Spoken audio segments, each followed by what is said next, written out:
breakdown in this what seemed to be a very solid South, right, with Legacy Coalition, DRF, Vanguard, Phoenix Federation, but ultimately, in a matter of a few weeks, it's all dissolved. The Legacy Coalition is shattered. I mean, I know there's still a Legacy Coalition, but I think it remains to be seen if it's the same without CO2 as the other anchor partner with TESS, because they brought, supers and titans and some capabilities there. Triumvirate just lost their best hope at holding, in my opinion, their best hope at holding the space they have.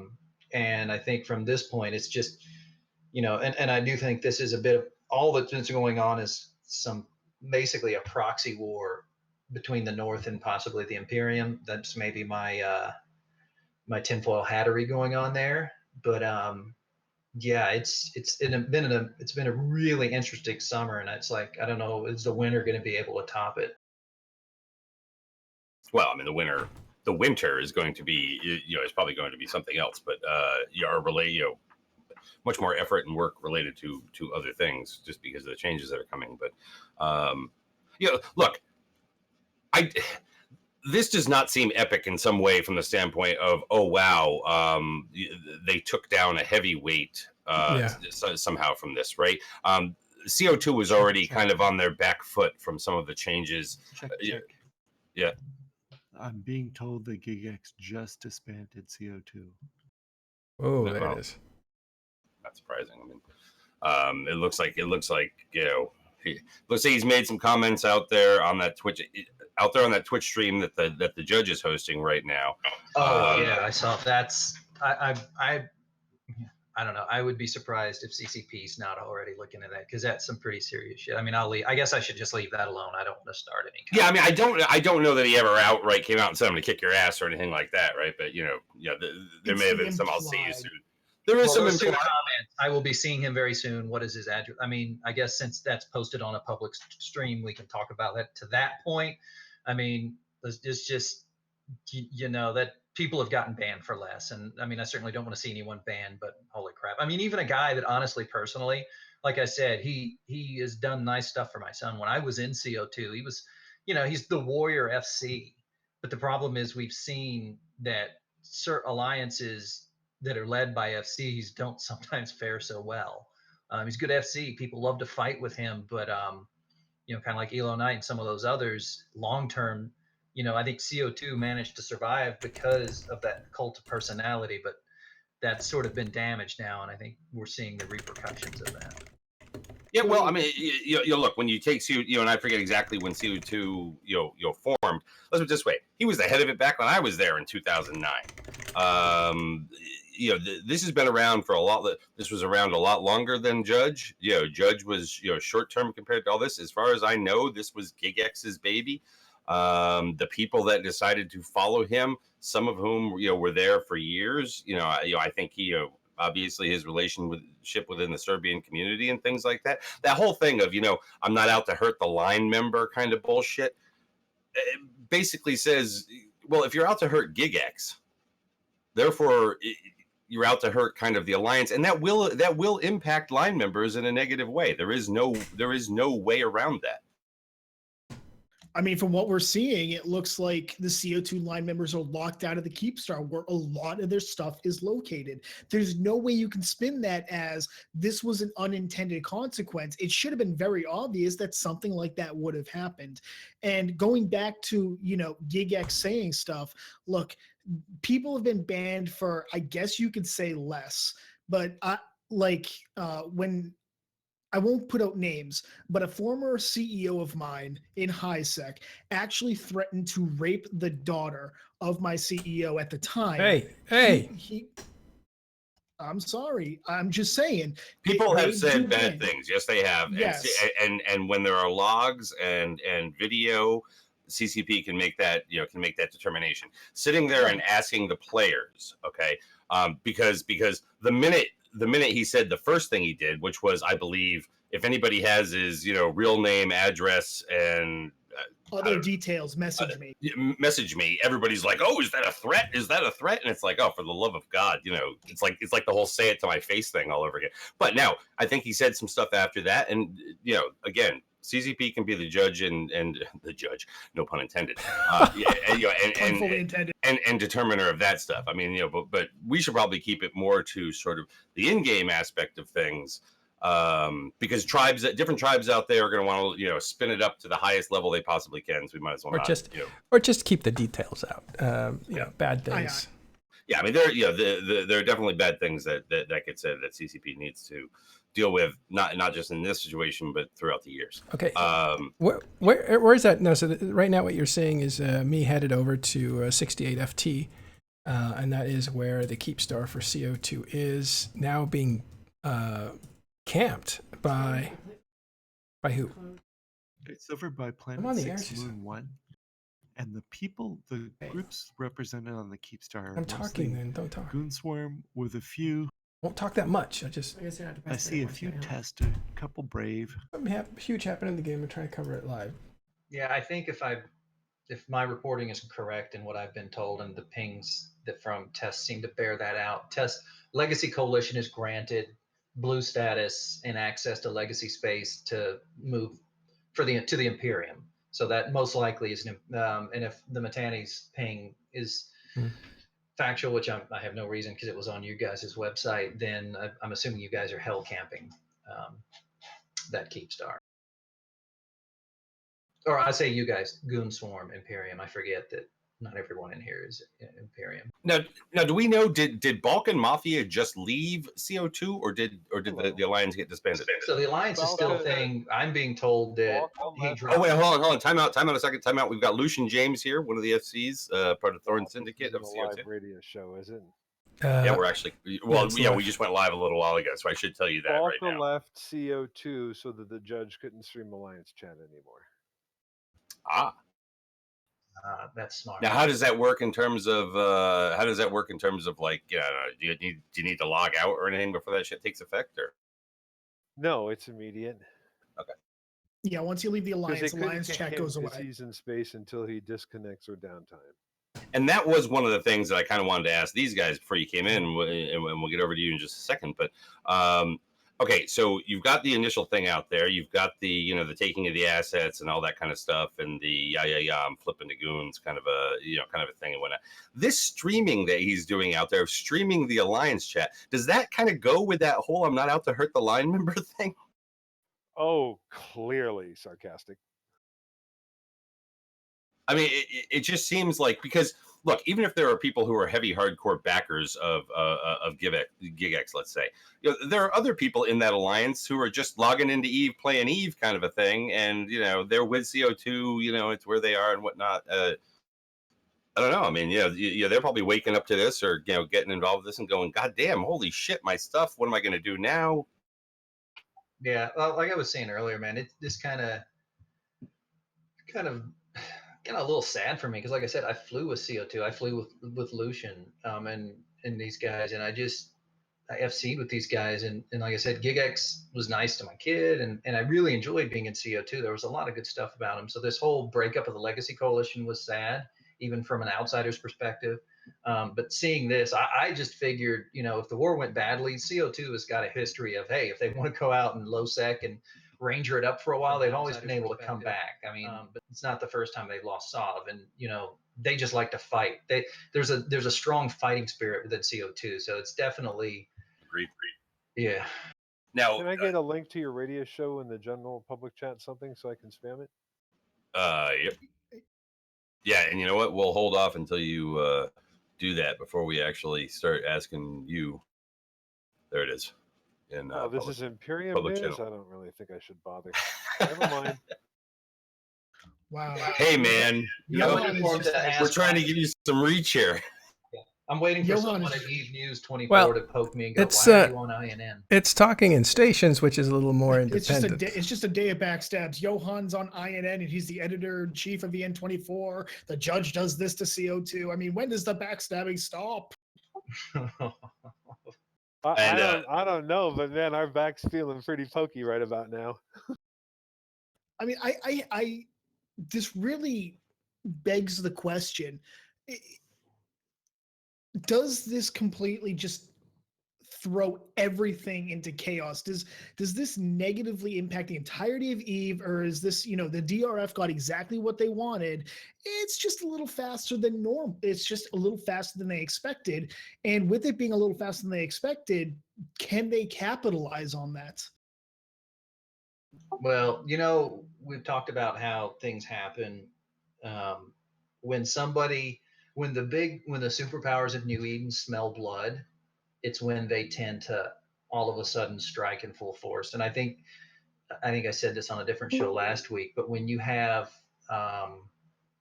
people like when you have PLNC, GOTG in the north, when you have the Imperium in the east, just sort of sitting and maybe third partying a little bit, events like these, while they may not be the end all to be all, because at this point, I really don't think CO2 is going to collapse. I know everyone's saying they're dead. I don't think so. There's enough of a solid core of those dudes that have been with Gigx and that group for such a long time. This is something they can get. I don't want to say get over, because maybe that's not the right way to say it. This is something they can grow from, or whatever. I don't know. But I do think now you've got to watch what happens in the north with those alliances in the east, because now all of a sudden all you've got is triumvirate, depending on what happens with CO2 beyond that. And you've got Tess bluing the Imperium, whether that's short term or long term, who knows? But it could definitely throw things into a whole different balance of power all of a sudden. Well, let's Well, see. I mean, I mean, Test since is we never a part of is separate from the Imperium. I mean, in any sense, you are it's not since Billy joined them. Well, yeah, but what ends up happening though is it's a neutral kind of thing, from what I understand with the Imperium, where they're blue for for some things, but after that's done, the everybody's reset. Now the question is will Legacy Coalition take all of Impasse, from CO2 one way or the other, or are we going to see Stainwagon come right back in? I mean, that's a possibility. I don't think Stainwagon. I mean, I know Stainwagon's like the story we tell our kids that, as long as there's death and taxes, there's Stain Russians in Stain, and there's drone Russians in, the northwest or northeast or whatever corner of the map that is. I don't think Stainwagon at the moment is going to do much. I mean, they might capitalize it. Test is still too strong. And with their Blue Tool relationship with the Imperium, I don't foresee anything there happening. I do think, um, I don't know. It depends. I mean, I don't want to speak for anyone in CO2, but that they're going to have some decisions to make, I think, in the next, day or two on what they're going to do. Obviously, Triumvirate, I think, is in a corner by themselves at the moment, and they're going to have some definite, I think their only chance, honestly, is to pull up stakes and head east and see if they can strike a deal with the Imperium as well. But I think you're going to see kind of an iron curtain fall across New Eden. And I think you're going to see the Northern alliances on one side and the Imperium and Test on the other. I think that's where we're heading, in just my opinion. I'd like to say hello to why don't we back up Arendis. just a little bit here, since we do have Lucian James here, part of Thorn Syndicate, part of CO2. Also, Arendis joined us, by the way, editor. Hey, Arendis. Hey, Arendis. What can you tell us, Lucian, about kind of like how did you become aware of this? What do you sort of know about the background? What do you consider happened? Like, I don't even know what the hell side you're on. Yeah, I got texted out of bed with a string of bizarre texts that I couldn't piece together exactly at first from one of my less literate court members. We jokingly say, but no, I came on and just like, oh, okay, well, I guess those texts really do make sense, and yeah, and I mean, it's pretty obvious, right? We all think. We're on comms and alliance chat and all that right now, and it's unanimous, 100% thing. Judge is a complete dick, and thinks that this is absolutely obviously that they don't believe him at all that he wasn't out to hurt the line members. I mean, come on, you got to be a certain level of, and I've known Judge over the years. You got to be a certain level of stupid to even type something like that down and expect really honestly anyone to believe it. I mean, a lot of that other stuff that he said looked at least believable, even though part of it was a lie. Like the whole thing about the totally into spaceships and they got kicked because they just wanted, a someone to like sit down with them and explain shit. That was actually a merge in from another corporate that happened too. And sorry, I realized I was talking a little louder there. And yeah, and not with Tits. And when it comes to Tits, the reason why Tits actually left is because Metalloid went. He's always been greedy for moons, and he wanted some moons and Stain, so he went over to Stain and got some moons. Then CO2 got involved with a whole bunch of shit, warring with Russians and everything else.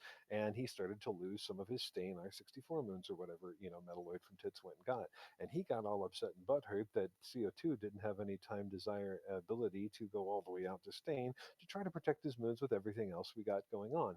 So Metalloid and Tits left CO2 to join Test and then gave Test everything, all of our information, all of where our R64s were, what kind of pauses were on them, who owned them in impasse, etc., etc., etc., and had just done a number of really amazing things to just shit all over us, all because we wouldn't go save us R64. So there are some remarkably worthless, bitchy people in Eve. What can you do?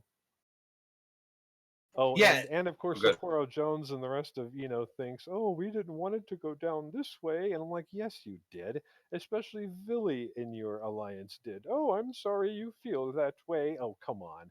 Feelings for idiots who don't have facts. The fact is that he wanted his empire. They would do anything to get it. And he's been Goon's little bitch boy. So he continues to keep Test as Goon's little bitch boy. Yeah, I mean, I think the whole thing of I have a really big kind of pet peeve about don't do things that fuck it up for the other people under you, sort of a thing. And there's no good way of pulling something like this that does not affect the line member in an alliance. And it really sucks when there's one person who kind of has that ability, and people could make the case that the alliance leader Gigx was doing things that technically made, but everybody's got the right to leave, everybody's got the right to walk. You don't like it, you step out, whether or not you rob it on the way out, whether or not you rob it and turn to the people that you said only 18 months ago we're fucking you left, right, and sideways. That's kind of a different story. Yeah, I don't know if I agree with that so much. I mean, because let's be honest. I mean, that's it. And someone said this, so I'm kind of using their words in the chat on your stream. But I mean, that is at the core of the game. I mean, that's Bob. I mean, you could say that all the members of Bob were disbanded because of similar actions. I know in the Fountain. I mean, the Fountain War. I remember we were doing well. The HBC or Test and Tribal Band. NC versus the Imperium until all of a sudden all of NC's renter space dropped overnight and they had to run back to the southeast to re-secure all their renter space. I mean, these moves like this, while on a, I mean, obviously the Bob was a huge one, right? But I mean, something like this in one fell swoop basically took care of, and it depends because who knows if CO2 ends up packing out of that space and Test now has control. I mean, and Goons and Test work together. I'm not saying they did or didn't. I don't know, but we can speculate. But this will have been a smart play by the Imperium. So, well, I mean, for the Imperium, absolutely. I mean, there are two sides of this. Trailer about just this scenario. It's a smart play if you don't want any content and you want Eve to die. As opposed to having a big great war that could have gone on for months and have fed every Care Bear and everyone anxious for content in this game, it just went into want land. I mean, I don't necessarily disagree with you. I'm just saying that we've seen this has happened before, right? And I'm sure it'll happen again. But yeah, no, I don't agree. I think this war could have raged all summer or all winter. But I mean, I don't know. I still have faith that CO2's got some fighting spirit, so we'll see. Well, sure, but just remember this: the next time you want to join Test or Goons out there, they're the ones bringing this video game to an end. Well, I'm not in either. Yeah, I'm Guardians of the Galaxy, ridiculous. Well, Don't you think that here's the thing, okay? Yeah. I actually sit there and give credit to Aerith and Goons for being able to find a stooge to pull it off, or be able to find somebody Certainly. who had enough of a gripe of whatever they thought it was, okay, to fall into their grasp, right? I don't necessarily have a problem with that because I think that it is part of the game. However, I don't know that the judge has kind of, sort of played himself like that over time. He's kind of played a different, more reasonable kind of, character out there at least. So it is a little bit surprising that, kind of on his way, Chisumi wants to know how mad you are, but if people are not familiar with Lucian happens to speak in well, like Lucian. I don't know. There's not many people who speak like Lucian sometimes. Yeah, baby. I don't know if this is really something that should be at all surprising. I mean, especially not with what started the latest war with CO2 anyway. I mean, Judge has been functioning as your primary diplomat, and Gigx basically, as soon as he was out of town, said, "You know what? Fuck diplomacy. I'm going to screw the judge up the ass." No. Really, No. that's not what went on with the log with the test diplo. So Judge knew everything that was going to happen. I'm not saying Judge knew everything that was going to happen. No. I'm asking You're Lucian. bouncing from one end to the other. It's more like a blend in between, and it doesn't. And if the alliance leader makes a decision that the diplo doesn't like, that isn't fucking the diplo. So you have a nice way to define things.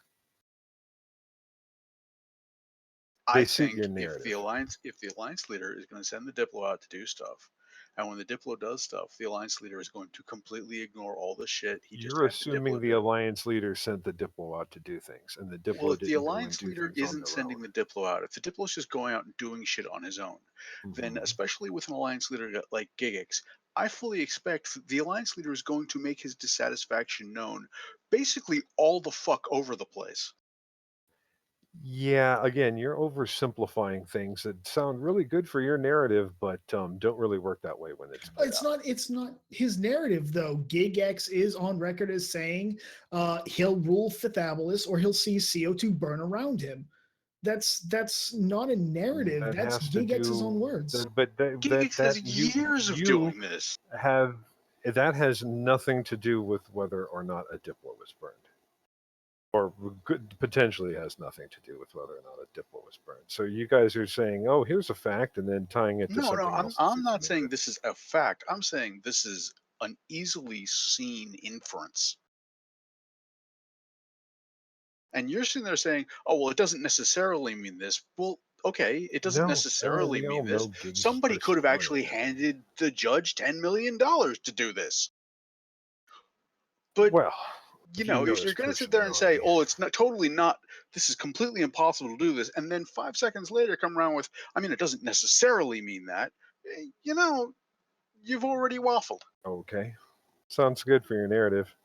I mean, I don't think there's anything impossible about this, right? I mean, again, it's Eve, and shit happens. I don't necessarily know that, once again, that makes it that in the end, somebody's going to come out of this as positive for having done it, right? I mean, people that do this thing are always forever always looked at as, well, we may have liked the outcome, but you're still dirty. I can never trust you again. I may like the outcome, but at no point will I be ever able to trust you again. That's how they're going to come out. People who do this will always be remembered as having done something like this. Sure, people who stab you in the back and break deals will almost always be remembered for that. Yes, I mean, we've kind of got like a double. We've kind of got like a double thing going on here, right? Is he going to take Band of Backstabbers with him? Because Judge might be able to head that alliance up and bring that renter group over to Goons or something. The Matani pretty funny. Said, during World War B, the Matani was saying, nobody's ever going to trust CO2 after the MTAC-O fiasco. And they really shouldn't. Right, and everybody else was saying because it was our fault. Yeah, of course. Everybody going to say that. Well, it was his fault. Yeah, I'm going to go ahead and say that yes, resetting us while we were still on the field defending you. That was that's on you. Fight. Hold on. That was after the fight, and you should know that. What's up? Hold on. Now, what I'm saying though is, after this, Mitani was saying, nobody's ever going to trust CO2 again, and everybody on the other side was saying, "Oh no, we'll trust CO2 after this." And in the back of their minds, they're going, "No, we ain't going to." The judge is going to have the exact same issue where everybody is saying, pretty much everybody's saying it's a comeuppance for CO2 for what happened, and nobody's going to be able to trust the judge, not even Goonswarm, not even Aerith, because you have this stigma attached to you as, you're gonna betray them publicly when it's most opportune for you. Well, I mean, look, they know each other from CSM, so maybe they have a different relationship than in-game trust kind of stuff. The judge is spamming APIs so that people can track supers, but he doesn't want to hurt the line members. Yikes, really? Yeah, I mean, I agree with Lucian. I mean, the narrative he tried to put out, he ruined with that Twitch stream and some stuff that's obvious damaging CO2. Absolutely. That's a real backstab. Like when the Mitani pulled Lawn and Bastion away from helping all of us defend up back in the north in CO2 space and wonders why they got reset. That isn't a backstab. We got backstabbed by Mitani and then reset them later, right? See, that's how that works. If you're going to bring that up, I will mention the Erebus that you guys killed. What Erebus? We had one. The Bastion had one super tight super cap still in build, an Erebus at the time of the change, and you guys went into the system and pulled the information for it, and went and arranged for the low sec guys to come in and hit that tower. Even though there were dozens of other towers set up in the system, all completely ignored, you sent in and assassinated the Bastion Titan. Wait, just as a program note, Lucian, can you talk a little louder? I have you cranked up, but it's still not enough. Oh, no, you know what? There's something weird with my Discord. It's just like that. Oh, okay. You were louder there, but oh yeah, I'm just trying to get the thing a little closer and trying not to wake my roommate. Oh, sorry. But yeah, no, I never heard about the Titan thing. But we can talk about that offline sometime. If you know, it's just the first time I've ever heard that. I assume you meant after the reset, but yeah. Yeah. Well, I mean, look, the narrative of what happened during the Casino World World War B, however you want to refer to it, it still has two sides to it. CO2, or at least, what? I'd love to hear what the judge has to say now about that, because he really talked that shit up about how bad the goons treated treated CO2 and whatnot. Which it'll be interesting now. But that narrative is set by the two sides, and I think most people out there saw it as a flip mid-war, whether it was mid-fight, whether it was whatever, it was mid-war.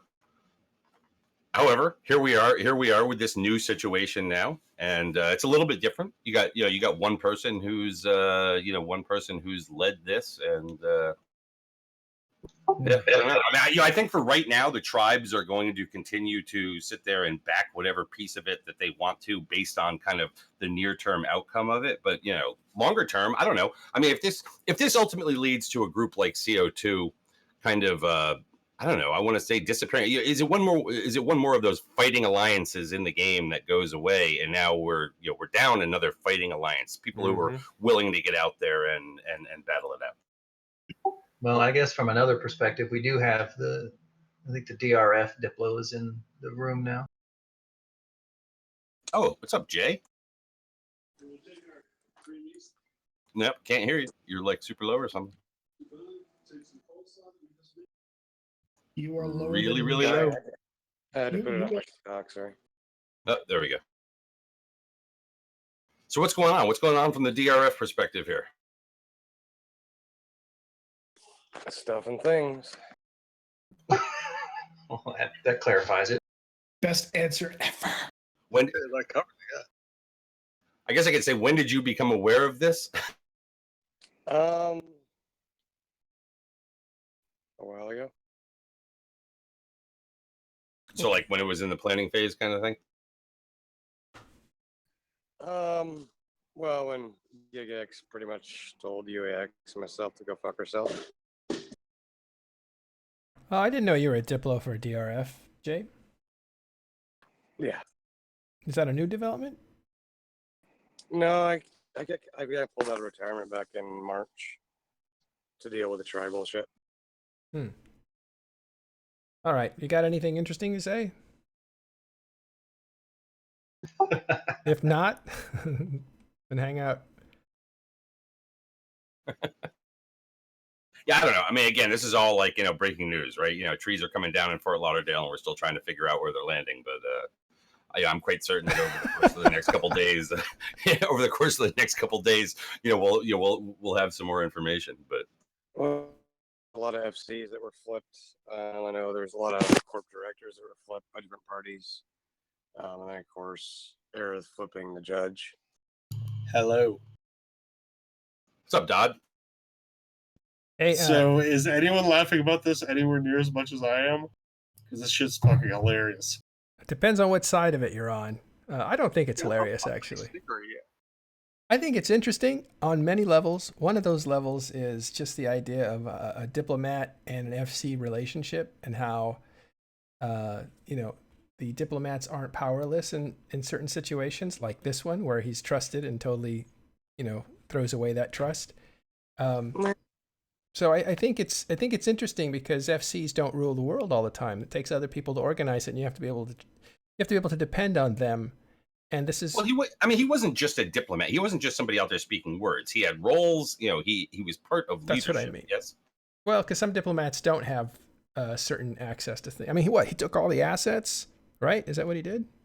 Took all the S, transferred all the Fortizars, transferred the Keepstar to Goons, and cleaned out all the hangars. That doesn't sound like a normal diplomat. That sounds like, a member of leadership who has diplomatic responsibilities. Well, I mean, to be fair, I think like Test, Draenor kind of holds, similar roles. I know, those guys. I mean, I guess it depends on the alliance. I mean, certain alliances don't, Guardians of the Galaxy doesn't really have diplomats. But Test and some of those others do that hold significant roles.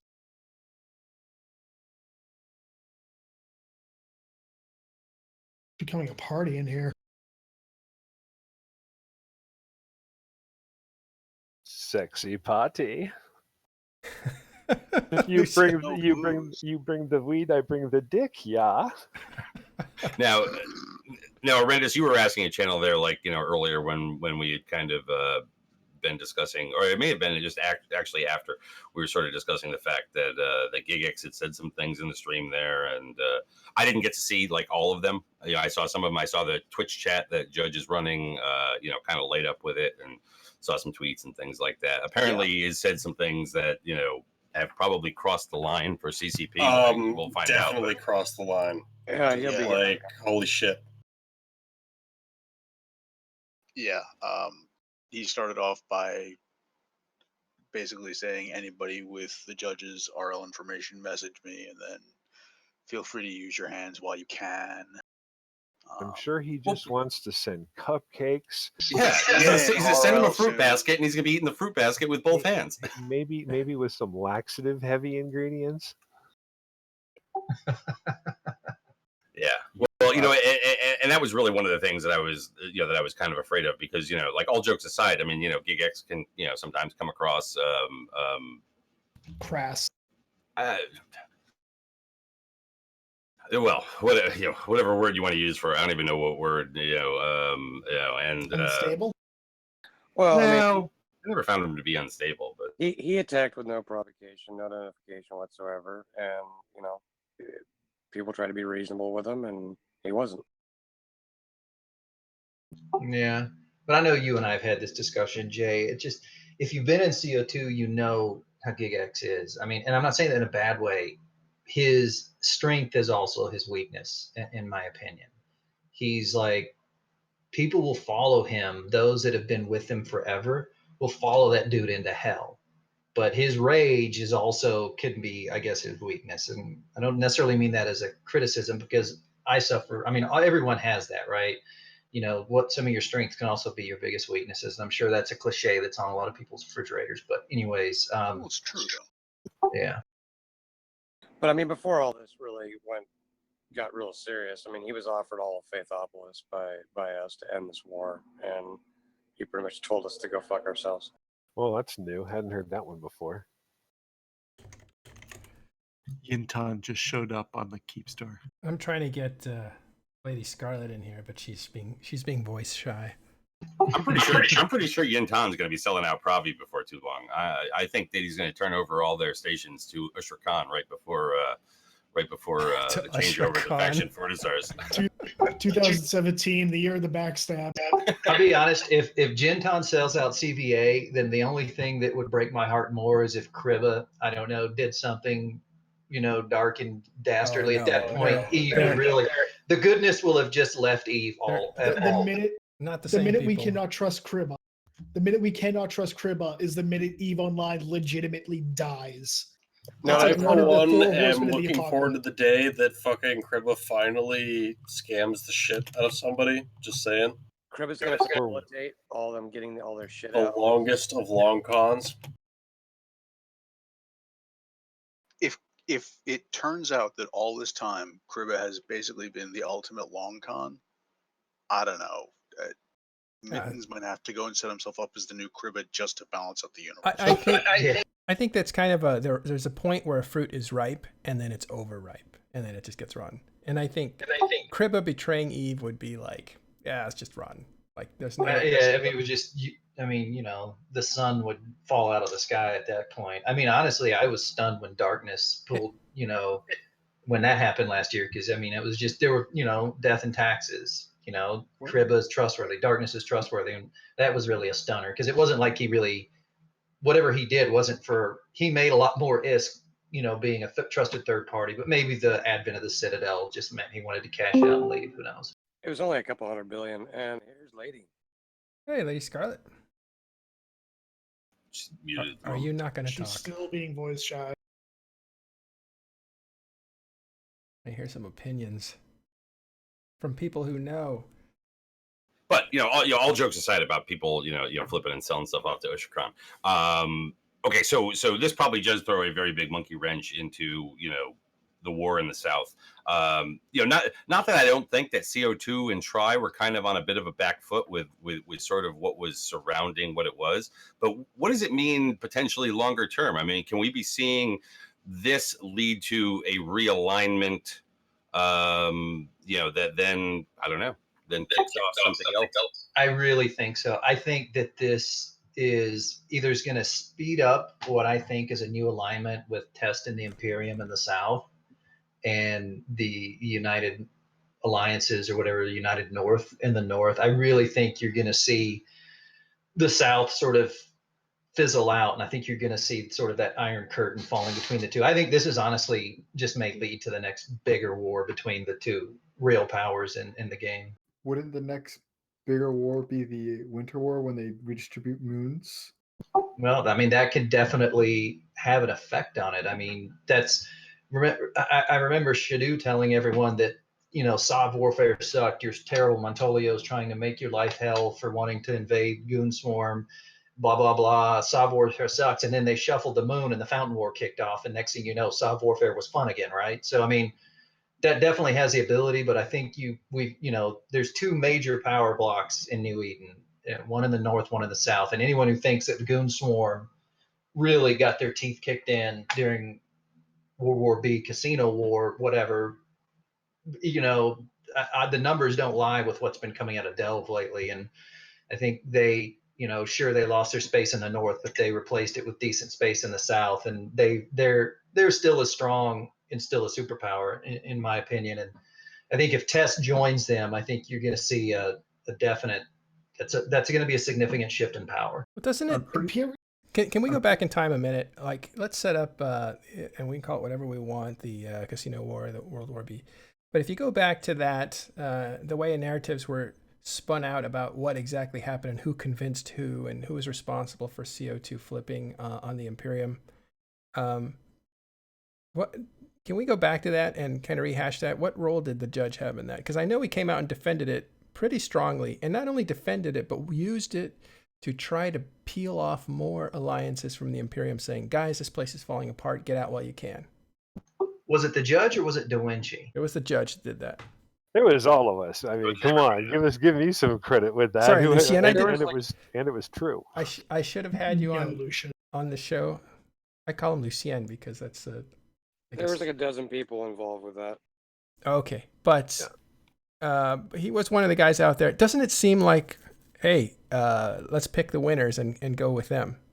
And is that happening again?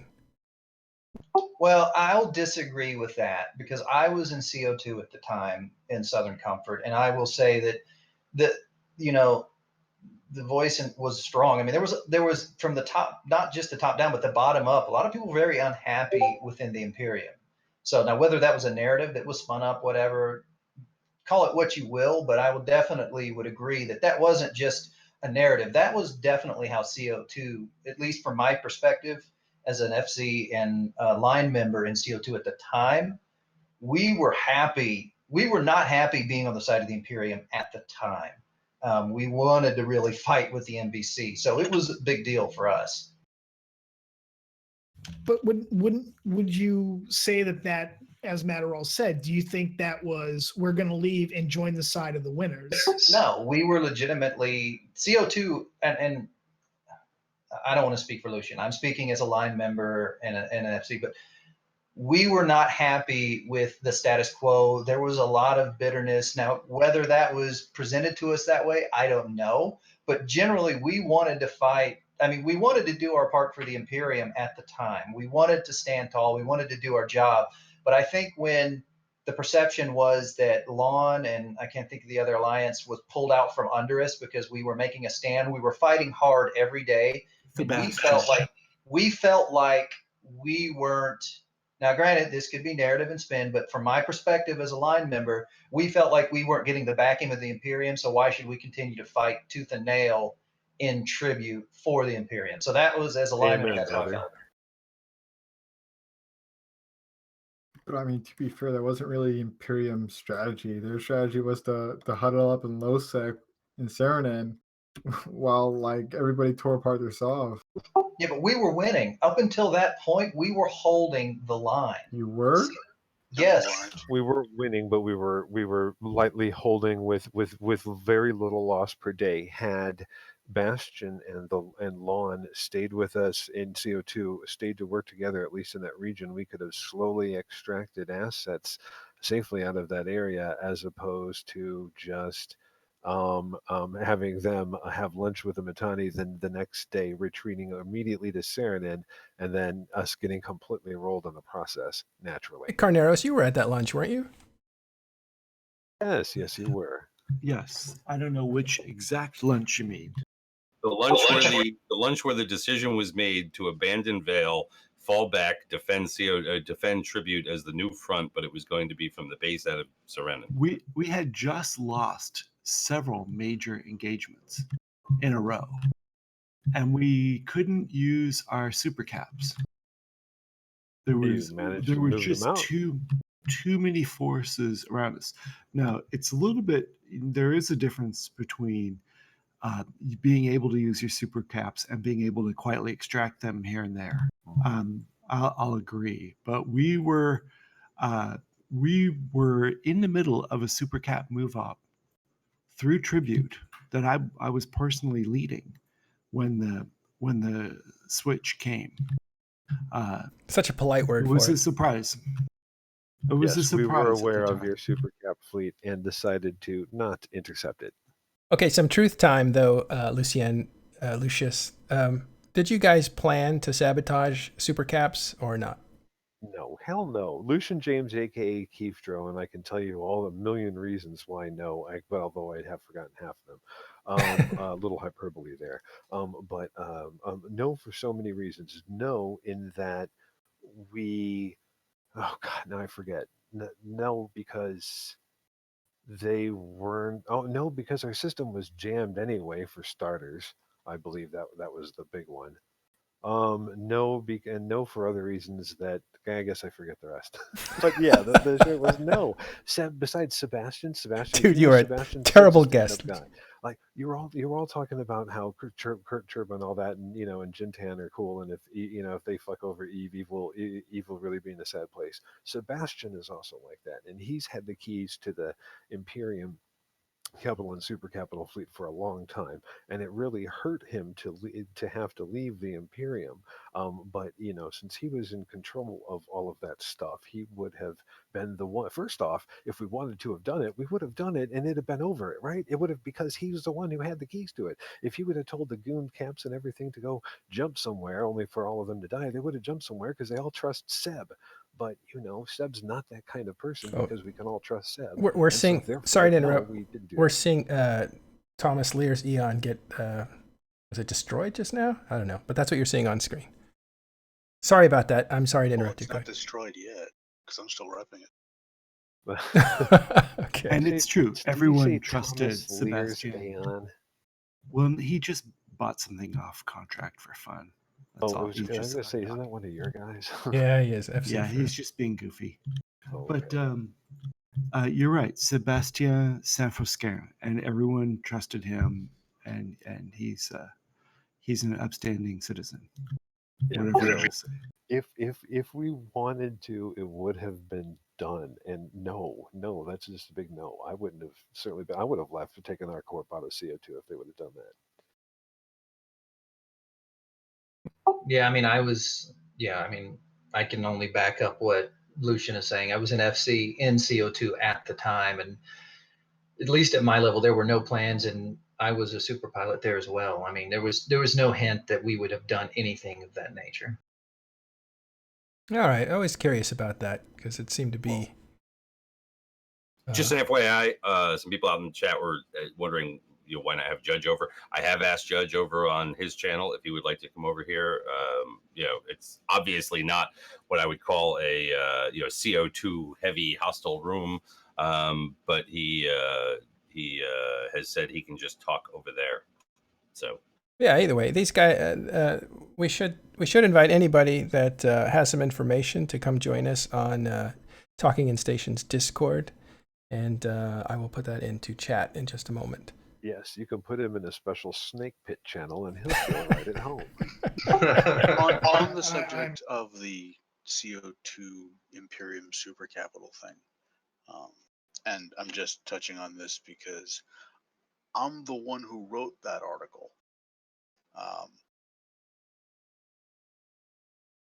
There was a lot of circumstantial stuff that led us to that belief. I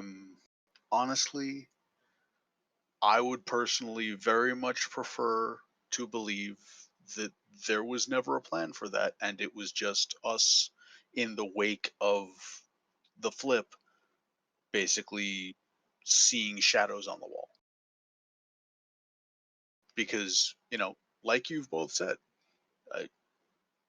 when news of it when news of the reset came through, and Asher demanded on comms to know if it was true, Seb's statement of simply, "Yes, my friends, I'm sorry, goodbye," was probably one of the most heartbreaking moments I've had in Eve. Yeah, it was. I can totally see why you would think that. But yeah, we didn't hop on that one. And Caneros's fleet, obviously we knew about it because they were moving across the north end of Tributary or through Vale, wherever. I think they were going through Tribute, weren't you? And Yeah. to get across, I mean, we're not that kind of people. Gigx is not that kind of person. Now, we've had some sneaky little shits in our alliance, present company, included, or whatever included, present news included, but but that is not the alliance as a whole, and that is not our leader Gigx's MO.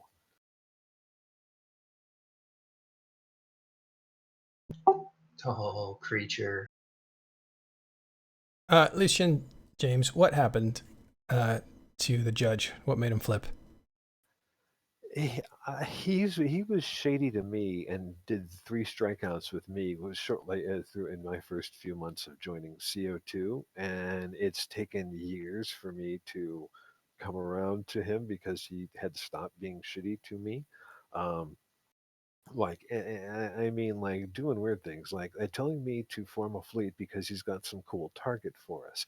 The cool target for us that he had was one of CO2's corp's alt corp, and he used to be in this corp, and he doesn't like them, and so he just used it as an opportunity to fuck with them.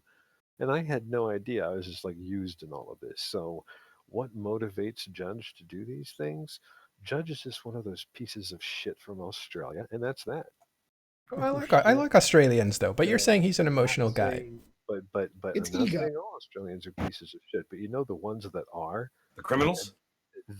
no, but there's you know That'd be how all every of them. culture has their pieces of shit are a certain way, and Australians, oi, they're just like just this really weird sneaky kind of piece of shit. Lucian, before you That's start, what he is. before you insult entire, culture, and we get off this like deep end of an abyss of socioeconomic and all that shit. Well, like people that drive Eddie Bauer SUVs. Yeah, whatever. But one By the question I way, actually have for Alan you is was: now dead.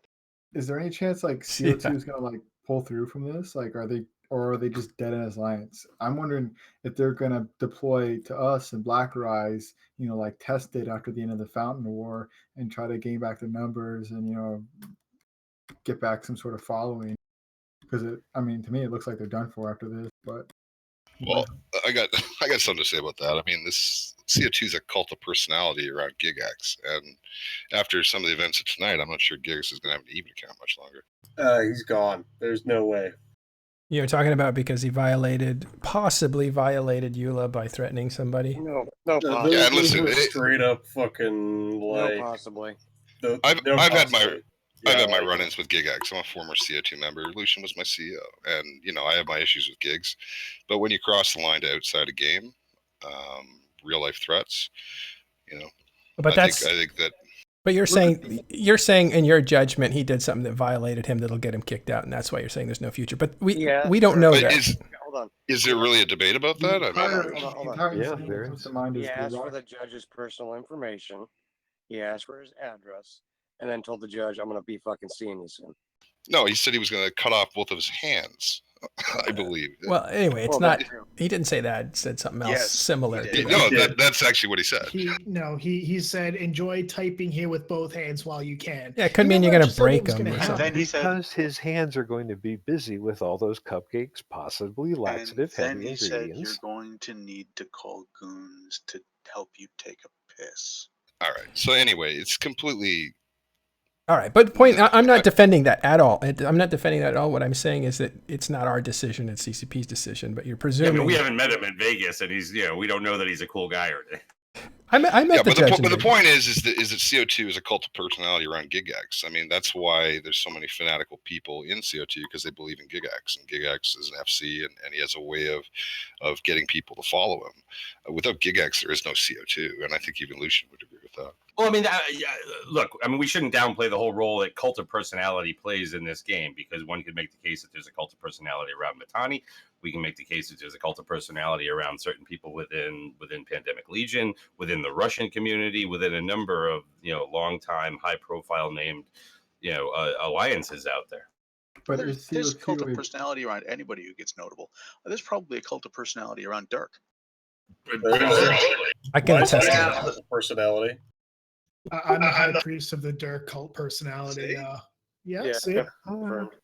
But he definitely, Gigx definitely ran his alliance with a bit of an iron fist. There's no question about that.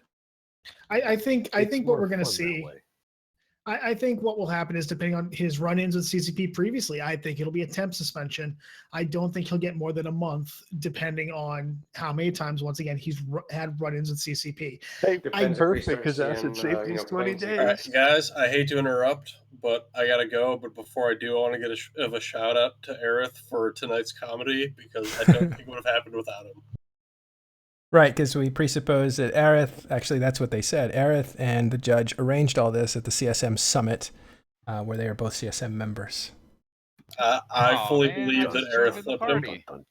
Yeah. Maybe it was a nominee and Aerith is just taking credit. Dotcom, do you know? And it was 9/11, guys. Do you know what he was offered? If I did know, I would not be able to comment. No? Gigx is probably saying he was offered 30 pieces of silver. All right, thanks, .com. Later, guys. I'm so happy people Dot, actually you coming to got that Vegas? reference. Damn. I'm so Do we know happy if he's people coming to got that Vegas? reference. He was there last year. It's kind of a notable reference. Yeah, Yeah, it's it's kind of a kinda like- well-known reference. Yeah. You would be surprised how many people do Even not in the get that reference. non-Judeo-Christian Eve playing community. That's fair. I do know people who were pissed off at the spoilers about the Passion of the Christ. So. Well, I think anyone who at this point is declaring CO2 dead, it just, they don't understand the internal structure of the way CO2 is.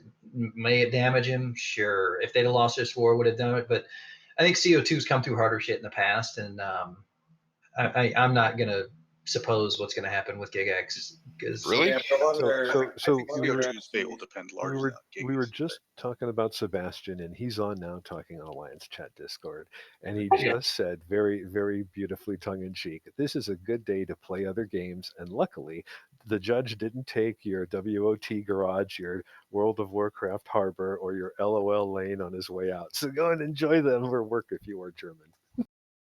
That's Yeah, a very but- helpful thing for him to come on at this time and say a few really words. do miss that guy. That's good leadership from Sebastian. So for those of us who just joined, can anyone explain what you're talking about? Jin I'm watching Tan this- flipped Pravi Block over to Ushra Khan. All right, now I Damn know it, you're Dirk. talking with me. That's good, Dirk. That's good. yeah, shit, Dirk. CVA's leaving Pravi. They're gonna go take up renter space in All right, DRF. All right, but I hate for you so the much, people man. that are joining us now, let's go ahead and recap. Go ahead, Dirk. The judge apparently got his ass out with Gigx, and this goes back to the summit where Gigx made some moves while Judge was up at the summit that kind of unraveled a lot of the diplomatic work apparently that the judge has been doing as part of trying to hold the legacy coalition together or what have you. But as of I don't know, maybe 3 hours ago now at this point.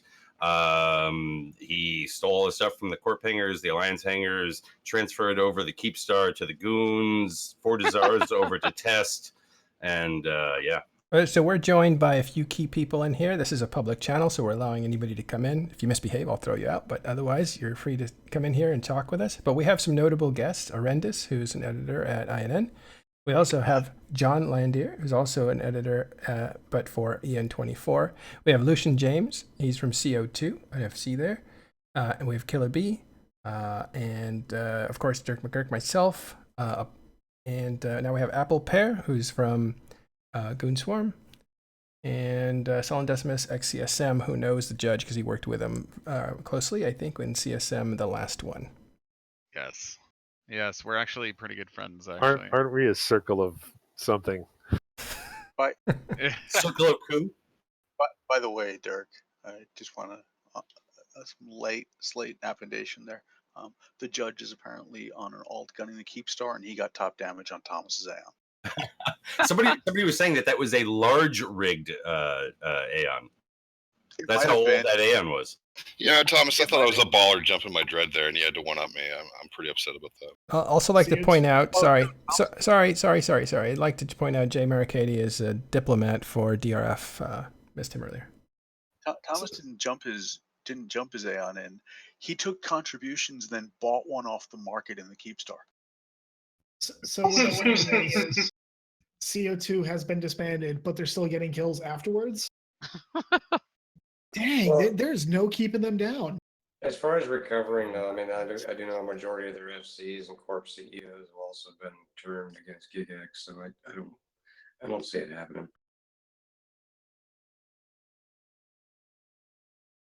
Well, it's too early to tell for a lot of things.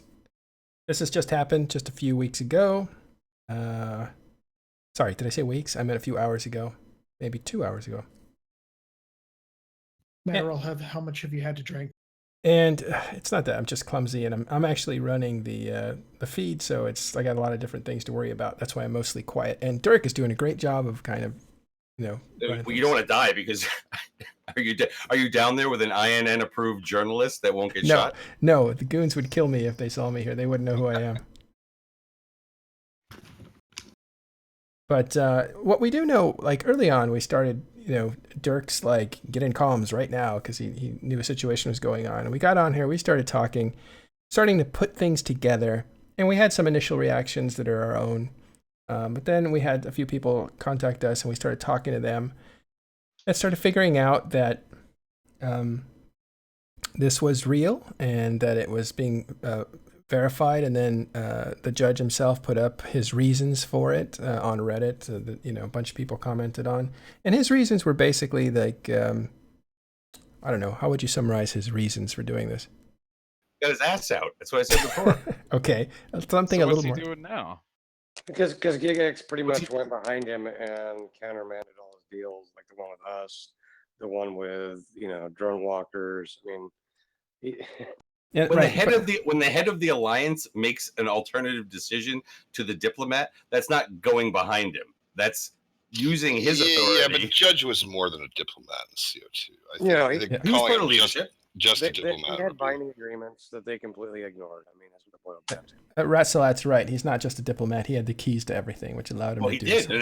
and that's what we were saying before about the fact that he wasn't just a speaker for them. He also held position. He was part of the leadership team, which is how he got his hands on all this shit, obviously. I mean, Gigx has an incredibly tight inner circle, and as the war went bad in Tribute, I watched that circle kind of contract, and less people were trusted.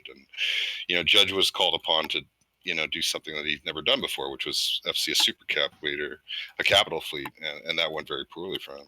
Well, he lost. In the position. He lost what, 150 dreadnoughts to totaling 400 billion. Something like that. It was 140 plus.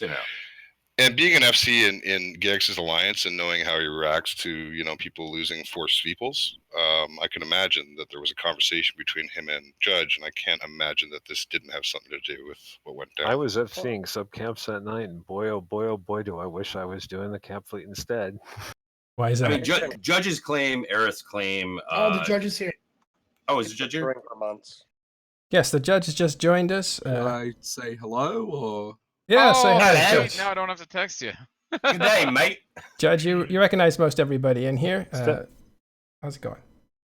Step a little to the left, Judge. Just a little to the left. Uh-huh. Your other left. Well, we don't have to speak for you because now you're here to speak for yourself, Judge. There you So your reasons and all that kind of stuff. A lot of it's public record now, but it is an interesting development. So interesting that we're out of bed looking at this live. Yeah, well, it's kind of the biggest thing that's happened in a while. Definitely the biggest defection / theft / this is Eve that's happened. I've noticed the Keepstar is named "The Judge Sends His Regards." Was that you that did that? No, that was the Matani himself. Yeah, I mean, when people first contacted us at Eve News 24, I really thought it was another ruse cruise, like when, Gigx joined PL stuff. Like, they were like, we need to put up an no, this isn't true. And then once I got like the 30th confirmation, I'm like, I guess it's real. Judge, how much did you make off all this? Quite a bit. Got any spare supers? I'm in the need of some. Yeah, Gigx is apparently really mad at me. I stole his avatar out of the Bolka hangar as well, along with everything else. But so what you're saying is make more popcorn because this is going to get spicier? I mean, can you get much spicier than Gigx saying in Alliance chat that he's going to hunt me down and ask you for my docs and that he's going to kill me on stream to 1,200 people? Did he actually say he's going to kill you? I saw that. Yeah, it's on live stream. It's clipped and everything. Hey, Judge, how much of this was wanting to be a part of one of the biggest heists / defections in Eve history? None of it. And none of it was about the ISK, because that ISK is ISK and assets are going to go back to people that have already left, not the people that have stuck around. The people that have already left that did get screwed over on assets. So really, it's not about that. No one left that got screwed over on assets. We know it's all about you. Mm-hmm. Is it true that Cribba was in on this with you? I really wish I could say that he was, because that would just be hilarious, but no. Well, I give all up right. on humanity at that Let's point. let's back up a little bit, and I hate it for everybody who's already been here while we were talking about some of this stuff. But now that the judge is here, let's get some of his words sort of on record. Is it true that this basically came out of being co-opted at the CSM summit? So a lot of it has to do with the fact that while I was traveling to and while I was at this last CSM summit, a lot of stuff was going down in Eve while I didn't have access to a computer, didn't have access to be able to talk to everyone. So while this was going down, I was in the middle of meetings with CCP, and Legacy was falling apart, and Gigx was doing what he typically does, which is say fuck everyone, and only cared about himself. So this was something that I talked to Arith about at the summit, and he had some ideas, and then we had some ideas together, and then I sort of sat with it. I was staying in Iceland a few days longer than everyone else, so I sat with it and thought about it, and then almost 2 days to get home, and I thought about it some more, and late last week, I was setting up a contract with an alliance to come and help in this war, and Gigx pretty much told me, "Fuck you, pay it yourself," and that was just the last straw. And now you have the money to. Oh, he has plenty of money still in Serbi Holding. Well, I mean, this is a big payday compared to what isn't there anymore. Well, I find it amusing that you're concerned. You think Giggs only cares about himself when you steal the Keepstar and Citadels and SRP of the main group that put you into CSM twice. You have no room to talk, really. Well, but that's part of the deal, isn't it? I mean, if you're gonna do something like this, you don't leave everything behind, do you? I mean, it'd be foolish, right? Well, and to be honest, I mean, the judge tried to, calm Gigx down, and he just wouldn't listen. Oh, Hey, so Judge. that's a reason to screw over all the people that voted for him? Come on, yeah, your logic's great. I want to join your group. You're a piece of shit too. Well, I voted for him, and he didn't screw me over. He actually helped test it quite a bit. But Judge, sorry. For people out there, in chat that are saying anybody is mad salty, put yourself in the position here, okay? Like literally bend your ass over and put yourself in the position because you will be salty over this kind of thing happening to you. Now, some of you are in organizations where it's probably not going to happen to. Other ones, they have to give up a bit of responsibility. Corps get ripped off all the time. This kind of thing happens out there, but you too will be salty about it. I was going to say, I think one of the things a lot of people don't consider is the amount of time that individuals, when they're at that level of leadership, have to put of their own personal time to actually do things for the alliance. No shit.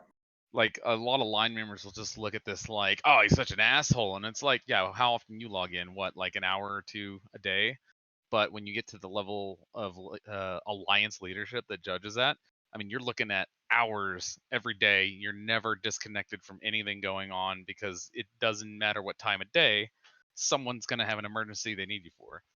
And I may just be bolstering him, but I'm just saying, like, it's a lot of work to have somebody just basically piss in your face. Judge, question for Judge. It's narrative, though, right? CO2? Exactly. Do you have roles to do that? What was the question? Are you going to disband CO2? Like, do you have roles to do that? Like, no, I've never had roles to do that. Oh, okay. I mean, there's two mistakes that Gigx made. One was to have the judge in the capability, or in the position where he could do these kind of things, and then two, whatever he managed to do to upset you so much that you pulled this off. I mean, it's a pretty impressive move, in terms of what you accomplished to do. It's probably like one of the few coups in EVE history that actually worked on a larger scale in terms of you did a lot of damage there, and CO2 is in a lot of trouble now. We'll see how they react and what Gigx does. I mean, if he doesn't get banned at this point, and we'll see about that. But yeah. Hey, Judge, question for you. Does this mean that CO2 members can finally start bringing their unreprocessed ore back to Jita? Well, that's not under me. Like, it never was, and rules like that are exactly the kind of thing that's wrong with CO2 in the state it's in. I'm sorry, it had to be asked. I have a better question for him. What's next? All right. So besides just circle jerking, like for real, like real talk, what is the main reason that made you quit? Was it the stuff that Gigx did at the summit, or was it something that has been going on for a while, or did you just want to go out with a big bang because you felt like you needed some attention, or like what is the deal? Like why what pushed you over the edge to do it, Was basically? it the 150 caps he lost? And him Oh, yelling at you for that? what Gigx has been doing has been going on for years. I mean, anyone who's left CO2 leadership in the past, however long, can attest to the fact that when Gigx found out, he did the same thing that he's doing to me. Threatening and trying to shit all over their prospects of anywhere that they wanted to go.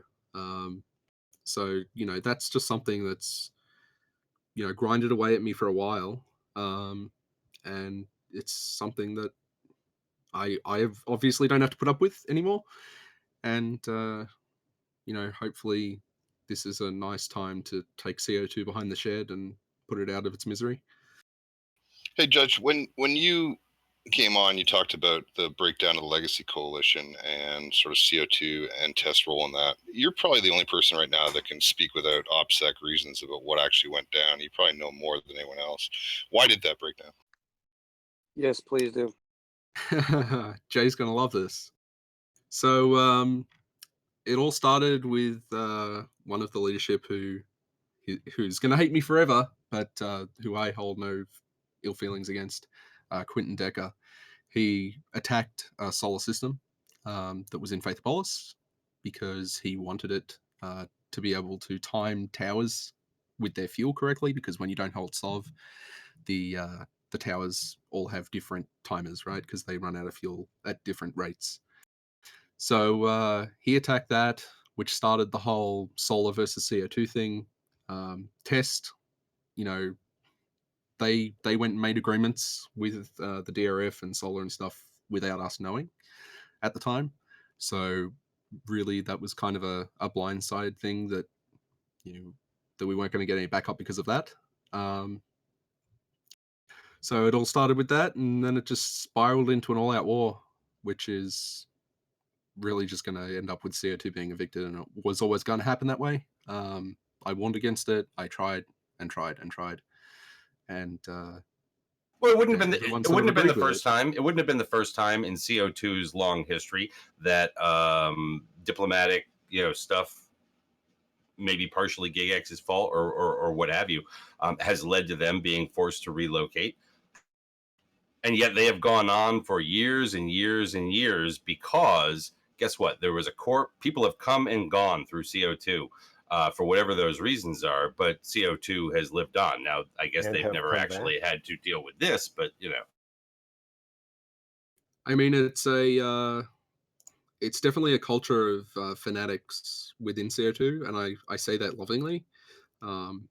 Everyone sort of looks up to Gigx as the guy that is the leader, and he can do no wrong. But once you take away the shine of it and really get down to how he treats people, he is a bit of a broken human being who really does act cruelly towards people for no reason. I could definitely attest to that. I was in CO2 and I left for those exact same reasons. I have my own issues with Gigx, and I'll let you talk in a sec, Lucian, but I'll tell my story. I mean, basically, I was an FC in that alliance and couldn't really do anything right, and wasn't given any opportunity to do anything inside. I moved to test, and never that's looked a back. very one-sided way to put it. I mean, you did plenty of ADM fleets and whelped the subcat move up. No, that was pretty good. That wasn't me, but yeah. There was a question from the audience, because I do want to let them know that I am trying to watch chat as best I can out there. Somebody wants to know if this had anything to do with Elo Knight joining there. No, nothing. No. Brad, you were a constant annoyance to Gigx and a total shitlord, and couldn't accept to do anything anyone's way other than your own way. So that's why you left. Okay. Now it's Just just getting saying. personal. No, No, now it's just getting saying. personal, That's man. why he complained to me about how he couldn't get Giggs to do things his way every day. It's okay. We'll I told moderate. him Nobody do needs to things moderate. Giggs' way. That's if personal attacks calling Gigx a bad human being are okay, I think this is an acceptable level of personal attack as well. Back. Oh God! Now we got this dude in here. Holy shit! I've been on since I 3 don't AM, think it's motherfucker. debatable over the amount of time that Gigx has been leading CO2 that he rules the way he does. I mean, this is not necessarily anything new. I guess the question comes down is, after all the years and the stories and everything else about kind of the way he rules and all that out there. I mean, Judge, for you personally as an Eve player, when did it come upon you to where you felt, you know what, moving down into territory that is held by very few people, I think, overall in this game, thought protecting the line member, was the way to do it by doing what you did? I mean, are you talking about moving to impasse? No, I'm talking about like tonight, like where you felt that kind of your disagreements with the way that the alliance leader was running things was not to just walk away and go join somebody else, but to try and take it all down. Well, the fastest way to put Giggs in a tailspin is to do something he doesn't expect. And at the end of the day, just leaving quietly and disappearing isn't going to mean anything to him. It's not going to mean anything to the rest of the leadership. Taking away funding, taking away somewhere to stage, these strategic assets, for any alliance, that would be a huge hurdle to come over, and being able to, take that away and say, okay, now what are you going to do? It's really, in my opinion, left him in a position of, well, do I disband? And left the corporations in a point where they go, well, our alliance can't support us. Maybe they'll take a bit of the shine off, saying, that Giggs is a god within CO2 and can do no wrong. Maybe some of these corps are going to find greener pastures. I don't know. I don't know if I can completely agree with that, but I guess I can understand, at least from the way you see things from your perspective. But I can be as one of those people that actually, despite Gigx in his ways, I still have significant respect for him. Maybe I understand that he comes from a different culture. I don't know. Maybe that's making an excuse for him. But I don't know. I don't, regardless of taking all their money and everything, I have a feeling that, assuming Gigx is still around and still standing in a few days, which I never bet against him, I wouldn't doubt that CO2 will find a way through this. There's just, from the people that I was on fleets with, people like Lucian, people that I was around, the hardcore gig supporters that have been with him since 2009, this isn't going to shake them in the least bit. Will they shed some numbers? Sure, most likely. But I mean, hey, how he treated me, someone who's been here for more than 5 years. Yeah, My Reddit says, And says 5 years. we covered some of the rant shit you did before you got on comms. Yeah, sure. Well, Well, yeah, yeah, I have the a other question. thing about it is the other thing about it is you're saying that judges did this in a vacuum. He's not the only person in CO2 that's done with Gigx. I mean, really. Then why not just pull a Jerry Maguire and go, you know what? Fuck it. I'm out of here. Who's with me? And go leave. I mean, why do what? I mean, because you were talking about not hurting the line member. This definitely hurts the many line members out there who are not part of the decision-making process. They were not. It wasn't like they were complete zealots to them. I mean, they were just average players in the game. So 2 examples within the last few weeks is one guy was talking in Alliance chat about how he would, how does he evac at this point when we're in a war? Like, how does he evac the assets he needs to turn into ISK? And Giggs's reply was to tell everyone in Alliance that he would remove docking rights and tethering rights to all the midpoint citadels so that nobody could evac. Another one would be a corporation that left a few days ago. I have the logs. They wanted to have a meeting with Gigx to understand what was going on in this war, to boost their corporation's morale because they weren't logging in. And in return, he said, "You're weak and you're kicked from Alliance." Yeah, that's a very one-sided answer. There's a lot more to it, including that.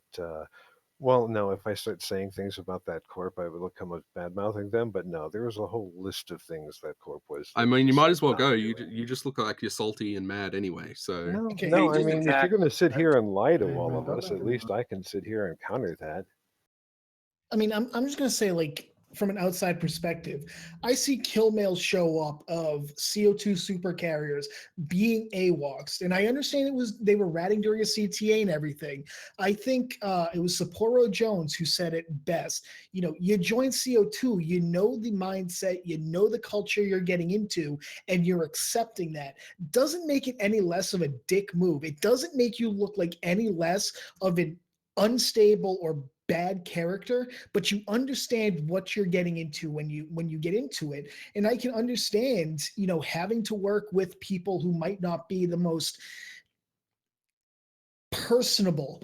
They make things 10 times harder than they have to, even for Diplo. And as a Diplo, you're already working very hard for your alliance's benefit. But when the executor of the alliance is making things 10 times harder, I'm going to be honest with you, Judge. I'm surprised you lasted as long as you did, and I give you props, because I'm a relatively tolerant and patient person.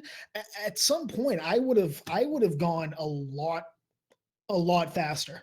So no matter how this is, I give you props for that at least. So I'm not entirely convinced. Well, you guys haven't really convinced me that like CO2 is completely done for. Like, it's actually seeming like they might just deploy to LowSec or something. Like, I don't see any reason for them not to. If they deploy to LowSec, you think that's going to be good for them? We're joined by Beppe. At this point, we're hitting capacity. I may have to thin some people out. If you're only listening, I would suggest you listen to the stream. You'll hear the same stuff. But I'll need you to jump out of channel. If you're only listening, if you want to participate, you can stick around. But I'll let you. Kick Dirk. I'll let you self-deport, Dirk. Yeah, Since kick Dirk. I will never self-deport. You'll have to dock my ass out of this. Hey, kick me. I'm bitter. Kick me. Oh no, you need to stick around. And now we have Beppe from CO2 as well, so that's good. We have better representation that way. Yeah, but as he was saying, if CO2 deploys to LowSec, they've gone to NPC, whatever it is, NPC space in nullsec. They've gone to LowSec before. They've done that Crucible before, but it's like some of these alliances. If their core stays together, Test done that. I mean, there's certain alliances that can handle that. Would it be great for them? No, but could they get their shit together and get back in the game? Sure, they could. Yeah, I'd have to agree with that. I don't think they're dead, but I mean, I think their hopes of trying to hold impasse at this point are slim to none.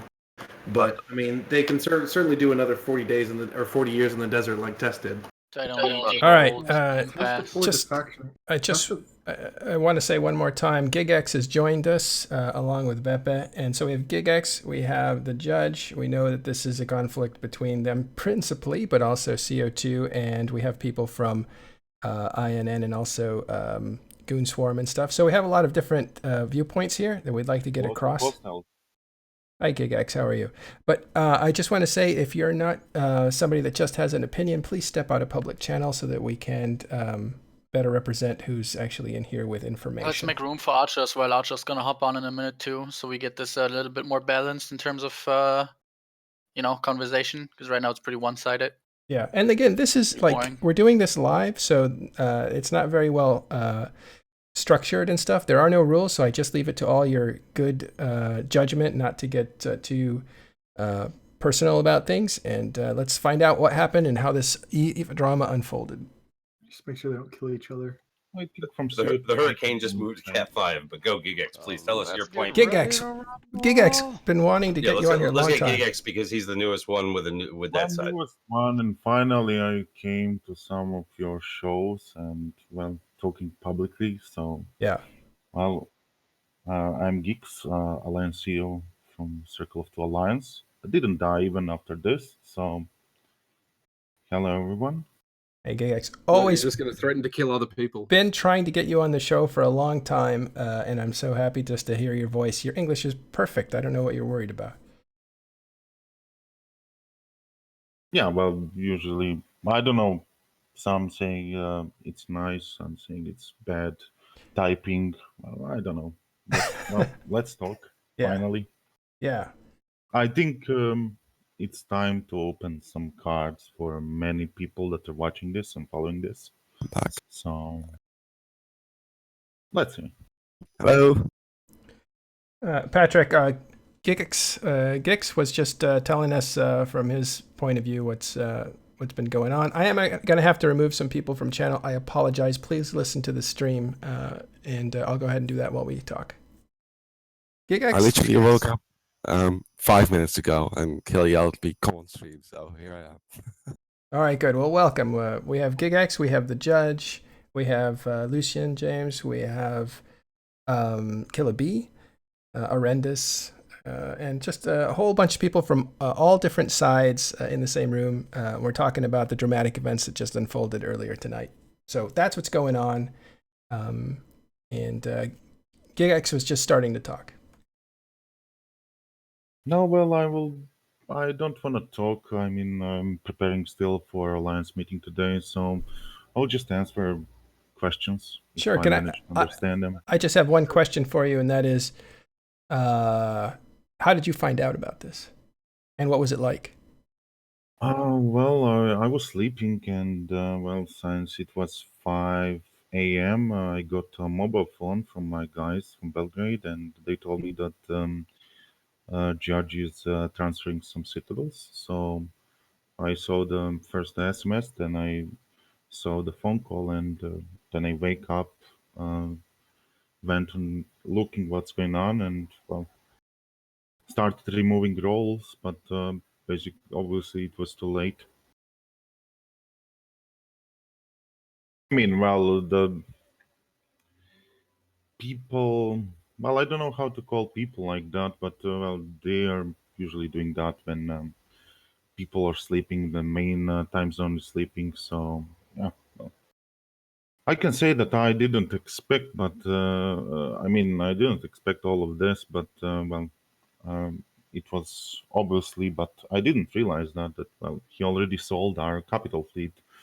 With dreadnoughts and carriers that died in XWY, that Reddit was talking about that. So, well, he was in charge of that, and we strictly, me and Sebastian told him, well, if there is a risk and not possibility to kill a structure, well, just don't go into it.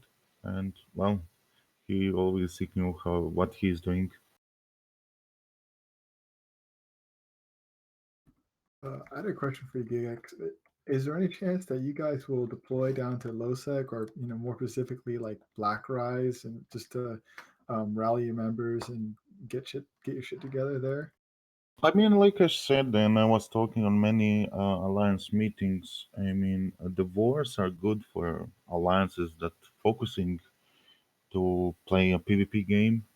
I mean, CO2 was here for, let's say, 9 months after we got kicked from Tribute, and basically the goal was to create a capital fleet, super capital fleet, and we made that goal, but we we lost lots of experience with PvP. So well, the war is the only thing that can put your alliance in PvP way, because when there is a war, hostiles are camping your systems, attacking your structures, and usually Care Bears leaving your alliance, and only the core is staying. So, but well, I mean, I don't know what people are thinking. In my alliance, because well, still prime time, don't know what's going on. So tonight I will have alliance meeting, and I will just order uh, well, people to do asset safety, and for that we'll need about 20 days, and well, we will see. I mean, people that will stay with alliance will follow me, and well, the people that are just watching for their own wallet and other things, well, they will leave alliance. I hope they're gonna join the hostile alliance, so soon I can see them on overview. Well, I could definitely. I can't really speak for the entirety of my alliance. Well, I guess I can in this case, but you do have blues and black rise that are completely ready to help you out if you guys want to come down and shoot shit up. Especially Shadow Cartel, maybe burn some of their assets to the ground.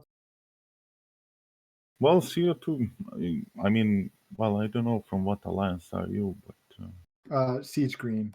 I'm with Dirt and Glitter. All right. well, I don't know Are that you gonna? alliance. I mean, I didn't probably saw you on overview, so I don't know you. But What's gonna happen with CO2 now in the future? Are you guys gonna continue? of course, well, I was thinking to quit game for a long time because, like I said, to my guys, I made all my goals in this game, and I mean, I don't have any goal in this game. All I want is just to help my members that are following me to reach the same goals that I did. So, of course, we are gonna move on. I mean, I still know many corporations are gonna stay and follow. So, well, we'll still be in with good numbers. Can, can you tell us about the status right now of? I believe you took Balkan Mafia out. Did you take them out of CO2, and did you put a different executor corp in there? No, well, Balkan Mafia was never a holding corporation. The SRBI holding is the holding corp, and that's the corporation where only I have a CEO role. So that was probably. Um, I mean, I know that well, if person that took all those assets and took all those citadels, he will probably kick all and probably expand alliance if he got access to that. But well. So the speculation was, and I think we talked about that earlier, you pulled it out to stop the judge's stream of your alliance chat so that it would protect your alliance mates. Yeah, well, I didn't know that it was streaming because, well, like I said, I still didn't sleep, and here is 9 a.m. So, and then guys saying, well, don't type those real life threats, blah blah blah. I mean, those are not really threats. That was just asking for information. What I'm gonna do with the information, I didn't mention anywhere.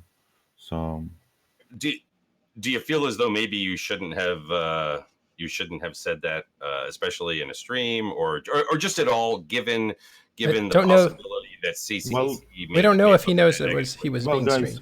look, I didn't know that it was streamed, and well, like I said, I made all my goals. So if CCP was watching that, or anyone else, if anyone wants to report me, I mean, I don't give a shit about that. What do you believe the root cause of the judge doing this? I mean, like, you've had your interactions with the judge. The judge was telling us here tonight what his interactions have been with you. What do you think his motivations were in this?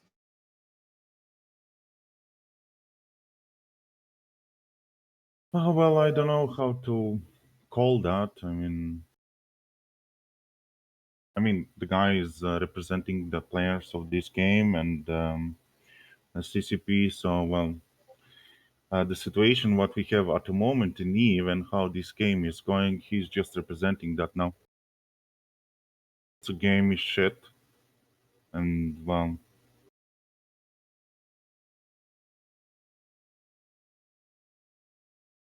Well, I mean, is this something you want? I mean, is it something that you want to walk away from, or What do you mean walk away? well, I mean, if your feeling is that the game is shit, I mean, is the game something that you want to walk away from? I mean, you know, right? I mean, right now with some of the things that you said tonight, it could be made that you were crossing the line of intimidation or what have you. Into a real life state, which is something that CCP takes a different position on. Well, look, I'm playing this game for about, I think, 12 years, maybe even more. So, well, this is not a game that when I started and liked playing this game, I mean, the whole game was changed. And, well, people can see, I mean, that game is not going into a good way. I mean, what CCP is doing and how they are treating people. I mean, those CSM shit that they bring. I mean, before when I started playing, CCP didn't care about anyone, what members are saying. They were just doing what they want, and I think that's the best thing in when I started playing game. I mean, members cannot change anything. I mean, CCP is doing what they want, and that's it. But now, I mean, from every alliance, big alliance, people are coming into um, those CSM things, telling CCP what they need to change. So, well, maybe they will listen one side, and maybe they will listen another side.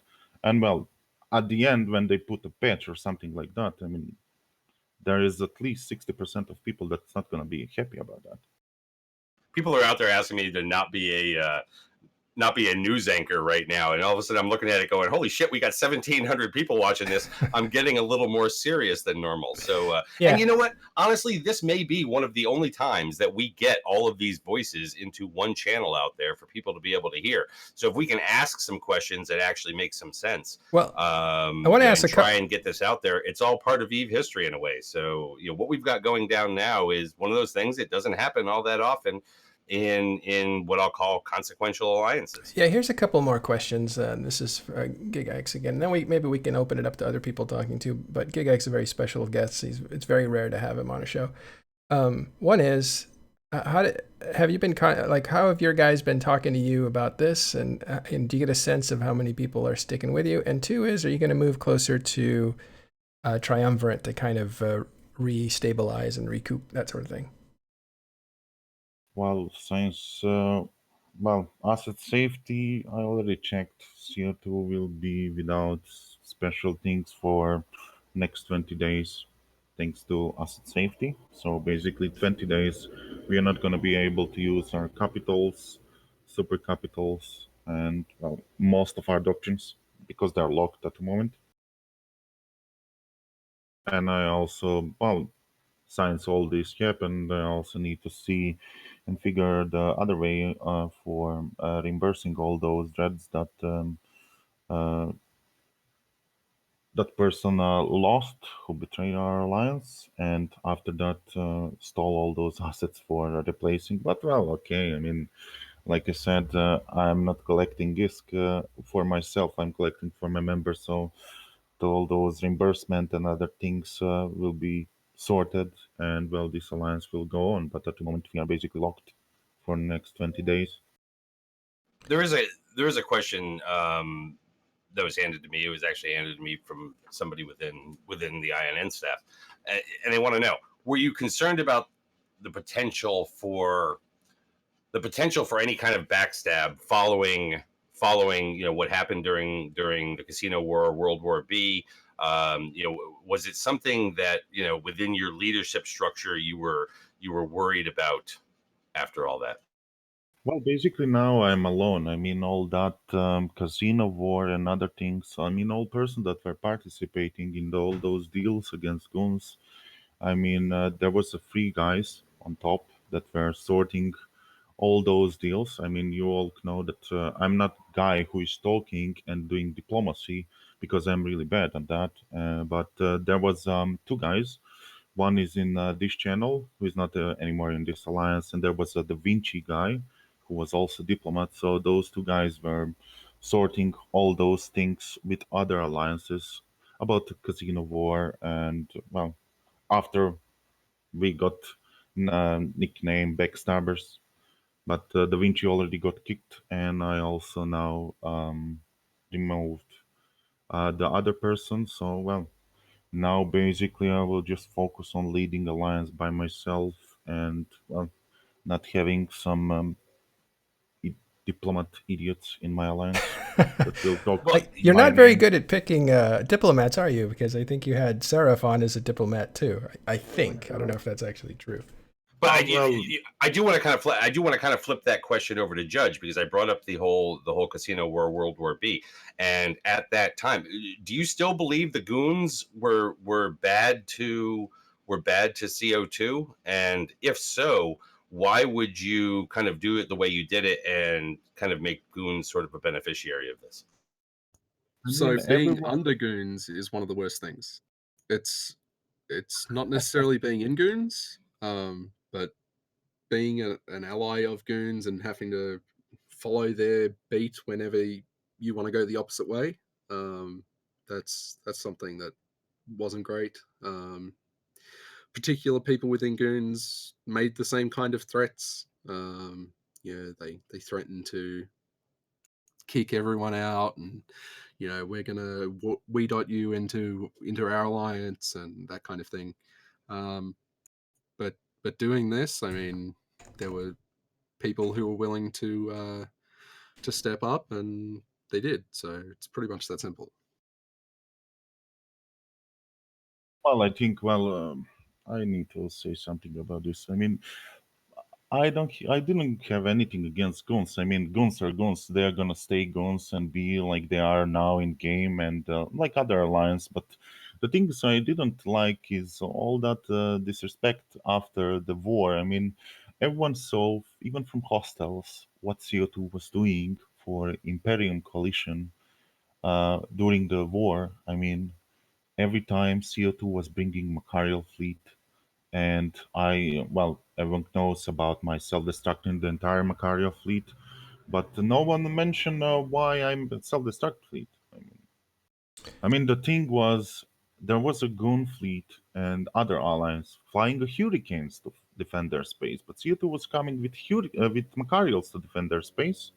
And before CO2 warped with that self-destruct Macarial fleet, there was an idiot who said, "We can win this, let's go into fight," and that idiot was Mitani. And then I told Sebastian, "Do you have spot?" "Yes." "Gun fleet is coming on field." So, okay, let's go. So basically CO2 is landing into heavy tie-dye with 200 Macarials, and all I saw is Gun fleet is warping off, and well, we are in bubbles. I mean, we still have our space to defend, so guys, let's not wait 4 hours to die here, because well, tie-dye is gonna kill us anyway. So let's just self-destruct, take another fleet in our home system, and defend our systems, and that's it. I mean, everyone's laughing about self-destructing, but well, this is why I did this, and warp my Macarial fleet into that tie-dye, because well, Vitani say, "Yeah, we can win this. Let's fight." I mean, people who were on staying on that comms, they know the truth, but well, they never wanted to say that. And difference between warping in at fucking range and sniping and warping to a super cap fleet at 0. Do you see this Gigx as being is this just another part of the game, or when people have been around that you associate with over a long period of time, do you tend to take it a little more personally? I always stay. I mean, I take personally, of course, because I'm looking this game on different way, and I'm playing this game on different way. I'm not playing this to make money, to increase my wallet, to get lots of members and have fun by chatting and having more and more posts on Reddit. I'm playing this game,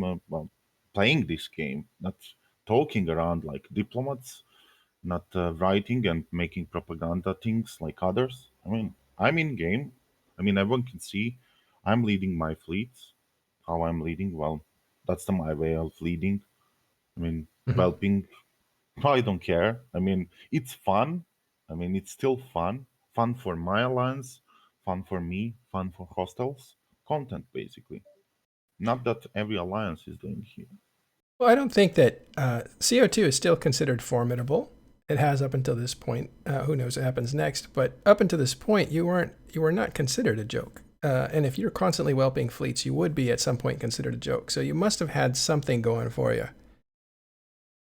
I gotta head to bed, guys. Right. Well, I mean, I think, as I said before, I'll just reiterate it, as a former FC and CO2 and Align member, the one thing we always had was our ability to flash form better than any alliance I've ever been in. And there's a fighting spirit in CO2 that I have yet to see matched in any alliance that I've been at. I think Darkness, I think, does a really good job at that as well. And it's the only other place I've ever been. But I mean, it's just, they fight. They fight because that's what they want to do. They want to go out and blow up stuff. They're not so worried about every win and every little Reddit post. It's about getting out there and blowing things up. So I mean, I can understand that, and I actually respected that when I was in CO2. So I can definitely respect that. Oh, you are now in darkness?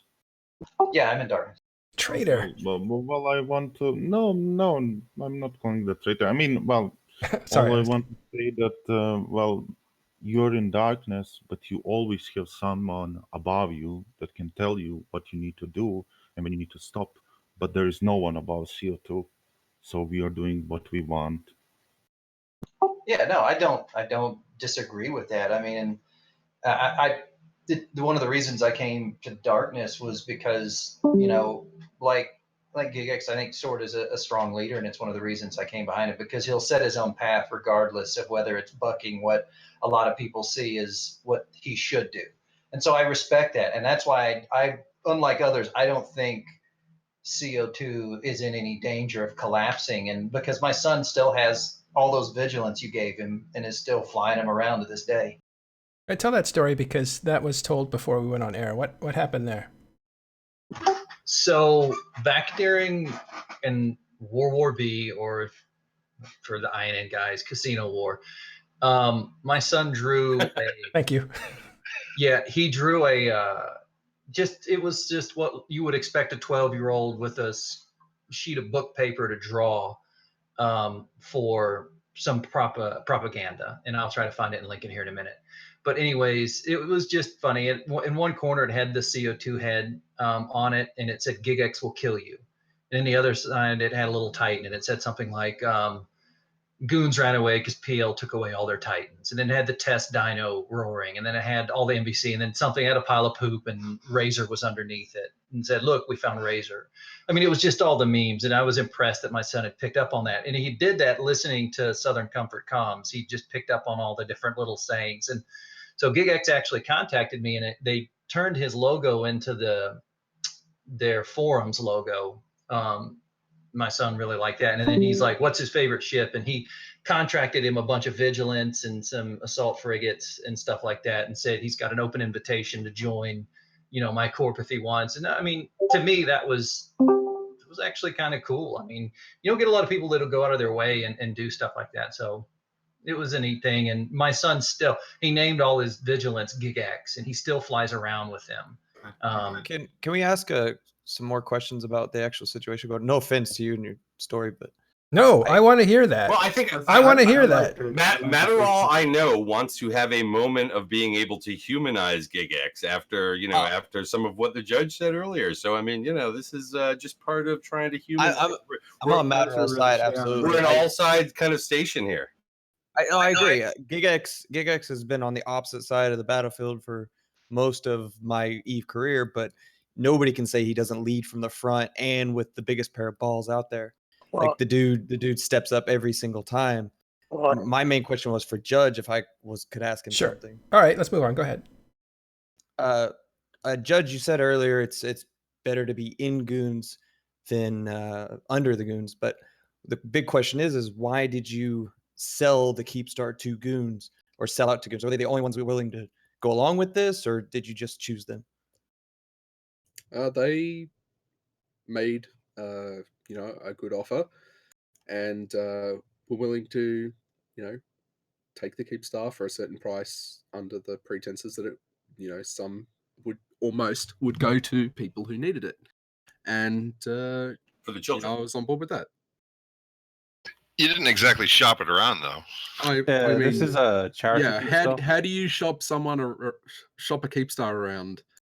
Like, Well, we would have made it. Yeah, I was gonna say, you would have asked the neighbor. I could have written you a check for that. Cash? Would Tess be interested in buying it? I'll sell it to you. We'll talk later. We'll talk later. Yeah, pay me later. Hey, how much? Hit me up later. Okay. So what's in the near future with the assets? You said you took an avatar and a lot of ISK, but what's the near future, the next week look like for all that stuff? What are you planning on? You have a list of names you've been making to give everything to? I have a longer list than I'd like to have.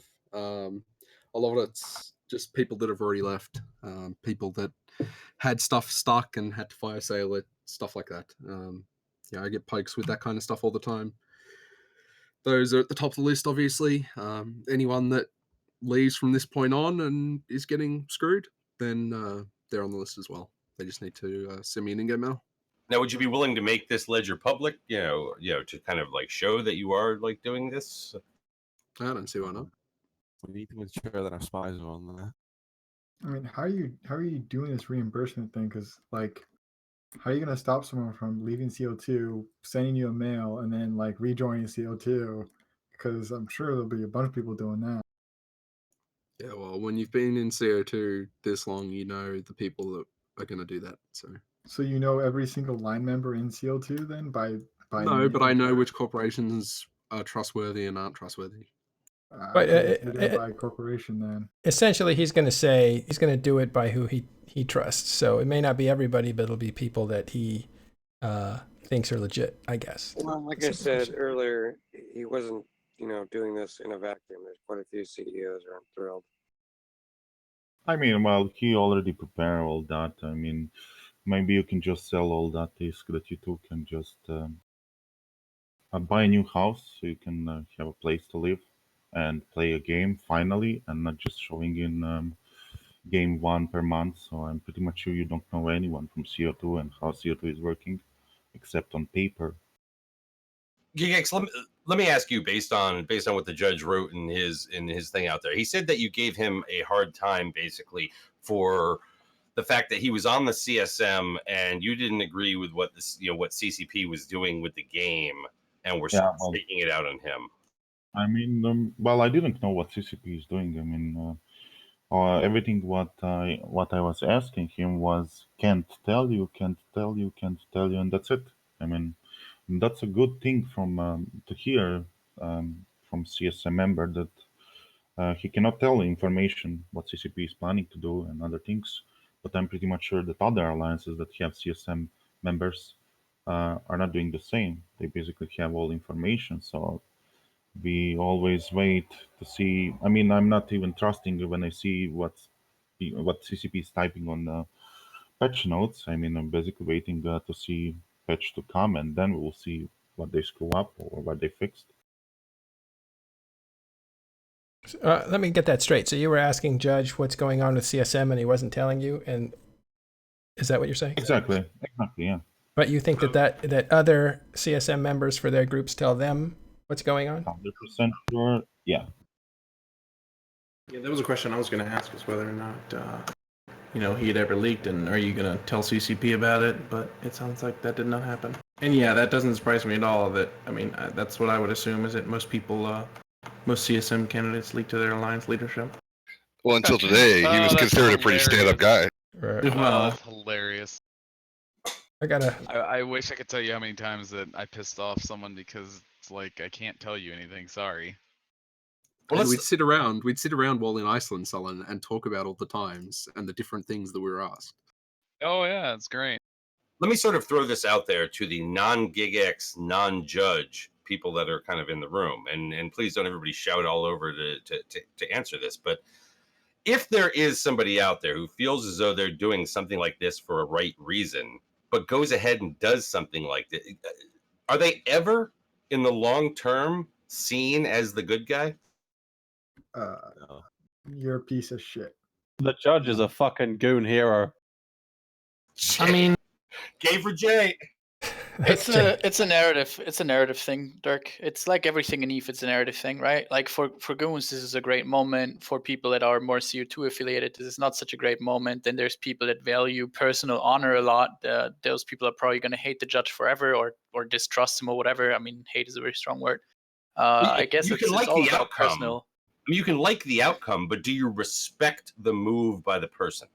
That's EVE. I mean, whatever, dude. Like at the end of the day, it's possible. And if you are that type of person that does that shit, then go ahead.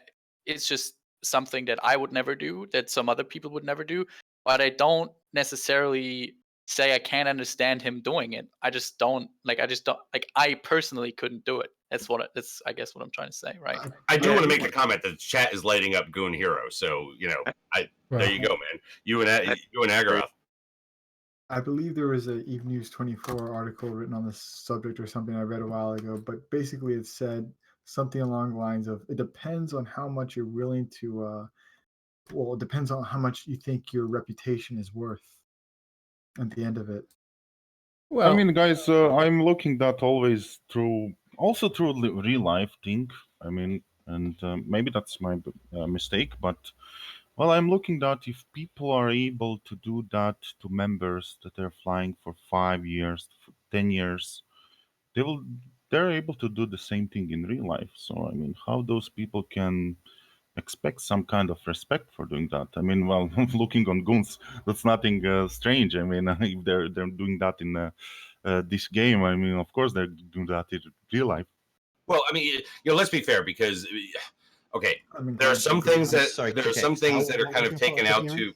Hold on, there are some things that are taken out to real life, and then there are things where it's that borderline. And we're not all just avatars in this game. We are players behind keyboards that develop relationships, especially in corps and alliances, especially in leaderships and things like that, where it kind of bridges that weird ground between, are you just a player of this game, or are you just somebody acting out an avatar? I mean, are you role playing? Are you Well, I think it I'm it sorry, I has really real want life to ask. implications with this game. For a lot of the line members, they depend on that SRP, that ISK, that ratting to plex their accounts month to month, because they don't pay for it with a subscription. And when something like this happens, especially now when our space is under siege and everything, that means that they're out of the game because they don't have the ability to pay for that game. You also I'm have to sorry, look but at the. I We have some new people. Sorry, Dragon just joined us. I'm going to have to eliminate some people from public. Sorry, you can listen on air if I accidentally move you outside the channel, but go ahead. I just want to really ask, Gigx, how long was you a part of the Imperium and the CFC before you decided to, basically stab the Imperium in the back? And did you take that out into real life as well? Because we did hear that you tried to do real life meets to actually do this as well. Well, that was during, I mean, I know what are you talking. It's about that conversation with that guy, but well, it's not the first time that the same guy is doing the same thing. I mean, stealing and trying to backstab you. I mean, pretending that he's a good friend and talking on the same language and other shit, and then he just backstab you. I mean, of course. I mean, in Balkan Mafia and my corporation, that all Serbian members have director roles. I mean, I don't have to hide anything from them. But if they backstab me, I mean, we all know each other home address. So, Well, let me ask you this: Did you set this up wrong by having everybody have that, trusting everybody like that? I think it's worked for a while, but it seems like it definitely didn't work in this situation. well, that's. I mean, I'm playing this game because of that. Like I said, I don't have any goal in this game to, let's say, so I can say I like to play this game. I mean, I'm playing because of TeamSpeak, and people on TeamSpeak, and people on Discord. Nothing else. But it seems like you're kind of a throwback to a different age. I imagine, I've heard that you don't like scanning or you don't do it as an FC. So maybe that's one of the things that it's like you don't want to bother with that sort of thing. You said what? I don't know if that's about true. what? Scanning, probing, Scanning. probing. Oh, This the rules well, the goons made up. I mean, well, you can see every mile lost have a combat probe, and I'm probing for my fleet. So Okay. that's just some troll that goons put because basically, if I'm fighting going directly at zero. I mean, right. That's the intention to go at zero, and if I need to fight from range, but I'm not using any doctrine for range, then I will probe. I mean, I Okay. know to probe. Very good. Good. So you do probe. We'll put that rumor to rest. Yeah, you do kill mills. Yeah, you do fight all the time. You take fights sometimes when you know you're not going to win. It looks like, and you make your friends or court mates directors in the alliance and stuff. It just seems like you haven't done a lot of the due diligence that is required now to keep something like this from happening. Like you talk about like You play the game for your members, but you've let them down by giving fucking everyone in your corp director roles. Well, he didn't let them down. That maybe he didn't provide the security needed, but it's also a game of trust, and I think it's a different age. That's kind of the definition of trust. You can't run alliances on this scale without some measure of trust. Well, and I'm on the other side, and I'll tell you, Gigx does take care of his members, regardless of what anybody says. Well, and that's what's. I have a question for Judge, though. In this essence, is that in everything of this, it seems like it's a big Gigx like bashing match, and I mean, Gigx and I haven't spoken since an unfortunate combo in Tribute many months ago. But I would say that I was around the night that those capitals were whelped, and I hear all of this. I do it for the members, and I do it for this, and I do it for that. Why did you whelp all of those capitals if you're doing it for the members?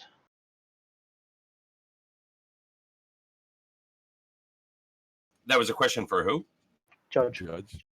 The judge. I mean, whelping isn't something you choose to do. It's something that happens. Okay, so hang on a second. I don't know, buddy. I was one of the FCs in the command channel that night, and everything you did, we had hundreds of FCs across Eve, like no, maybe not 100, maybe 50 FCs across Eve that didn't understand what you did. And now that you've done this today, we do completely understand it. You literally just jumped in and died. There was no like strategy. There was nothing at all. And you're trying to say that you could have avoided it. I don't believe that at all. Well, I believe you did deliberately. Now, you guys are on the CSM together now. You're so. asking if there was a connection between what apparently was a decision made. No, of course there's a connection. That's not the question. Not us. That the question is why do it? There was obviously a connection. It was obvious. Why did you do it if you care so much about the members? I mean, you're making a connection that you're assuming is there, right? Bullshit narrative. Nobody, Like, you're nobody trying to, jumps in trying to 60 narrative threats this on a up. levy with 60 facts as support and thinking Yeah, I you mean, can kill anything. That's even I just bull- didn't got the answer to that. So it would be Baffling nice to story. hear. Why is the judge FC in caps? Motherfucker's a Diplo.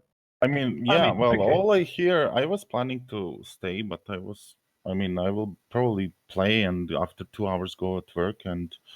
But I asked him who's going to lead because I need to go and work. And he said, well, I'm going to lead. At least you can go and rest and someone else is going to take care of that. Well, I saw how he could take care of that. As somebody who was on the giving side of that, we from the very beginning we had no idea what you guys were trying to do with that. Like, you certainly didn't set yourself up to succeed by any means. So I can't say that you. I can't agree that you went in. If it wasn't linked, and I can believe in some instance that it wasn't linked, then why did you not escalate slowly? Why did you jump everything in on the system on a Citadel straight at 0, right on the undock of a Fortizar that was anchoring? Why did you do that? I followed the advice that I was given by the people in my command channel. Which command channel? Because I was in Discord with you and you were completely silent. I'm gonna call bullshit on that. Yeah, as the person who lit that Sino, I kept asking you, where do you want me to light it? Are you sure you want me to light this? I think I asked you like 3 times, and you said Sino up. So that's kind of how that went down. Well, look at it this way. The cat's out of the bag. A lot of damage has been done to CO2 for a good reason or for not, depending on your point of view. Hang on, Matterall, you keep answering this. He hasn't actually. I know, taken and the that's time why I'm going answer to the question. ask him. So hold on a second. And so I just want to ask him, since the cat's out of the bag, is this something you did on purpose? No. He could have stolen more dreads.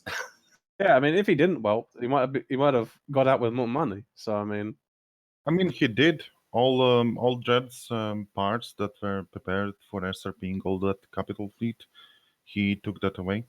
Well, a shitload of minerals that are not going to be able to be moved from a low-sec station once they're asset safety. But yeah. Yeah, and all BPOs for Dreadnoughts and all capital parts for all those 200-300. Which had been sitting there for how many months and months and months? I don't know. I guess I would have to agree that, the narrative that doing it for the line members doesn't seem to hold, because there's a lot of members of corps who are just members of their corps. Their CEOs choose where to follow and who to do, and they're going to take a big hit on this. I mean, there's just no way around it. And I think someone said earlier, there are guys that literally are probably not going to be able to flex their account this month. I don't know if that's being a little extreme in what I'm saying, but that definitely, I don't know, doing it for the line members and only reimbursing selectively those who will walk away from an alliance they may like is kind of having your cake and eating it too. I mean, the narrative. I do want to point out. I don't think that he ever said that he was doing it for the line members. I think he said he wasn't intending to hurt the line members. However, you can like, get into splitting hairs over whether or not should have known it will still hurt line members. Excuse me, the judge. I think I asked this question earlier, but since Gigx is here, I think it might change your answer. How much did the goons actually like pay you for all of this? Because I know you said for the Keepstar, you said it was 300 bill, but for in total for everything, how much did you actually like get from all of this from them? From goons directly? From just goons the 300 and bill. the other parties. Just 300 bill. Okay. They bought the Keepstar. That's it. All the other shit was just thrown in as like an extra. All the other shit is sitting there. It hasn't moved. It's still sitting where it was. Okay. Do you have any intentions on what you're going to do with that? You didn't transfer anything to test? Nope. I transferred 4 Desires in 3 systems to test, to a test corporation. What are your intentions with the rest of the stuff? For now, sit on it. I've tried to buy it. He won't sell it to me. Now, we do have Faffer here. Faffer, you kind of came in a little bit late to this, but what are your thoughts on the entire situation? Well, I would like to ask Judge, does he expect to be a Goonsworth candidate for the next CSM? No, I'm not running for CSM again.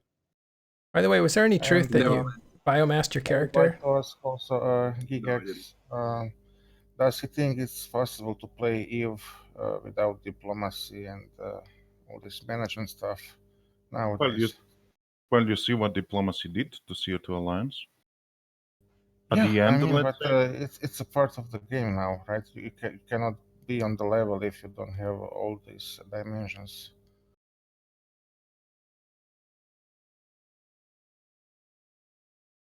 Probably lack of diplomacy. I mean, in a way, I'm kind of happy because this is good news for my side in the war. I'm not happy because the judge was 5 years in CO2, and most of my EVE career, CO2 were enemies because they were the goons and so on. But I think that it's not a disaster because now there is this asset safety, and even in the old times, if you lost assets in a station that was locked off, you usually were able to smuggle out stuff with the alts. It's not hard to join Karma Fleet or even Test, so I think those CO2 members that want to play game will be fine. It's just that, of course, I think that a lot of them will leave, as it's expected. Now, there are obviously ripple effects that will play out from this.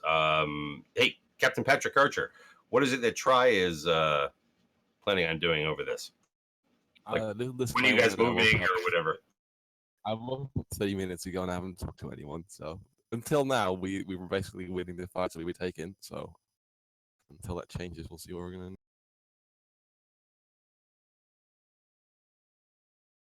Where do other people kind of see this extending? I mean, it was a couple hours ago that we asked it to a much smaller crew. I mean, how does this play out?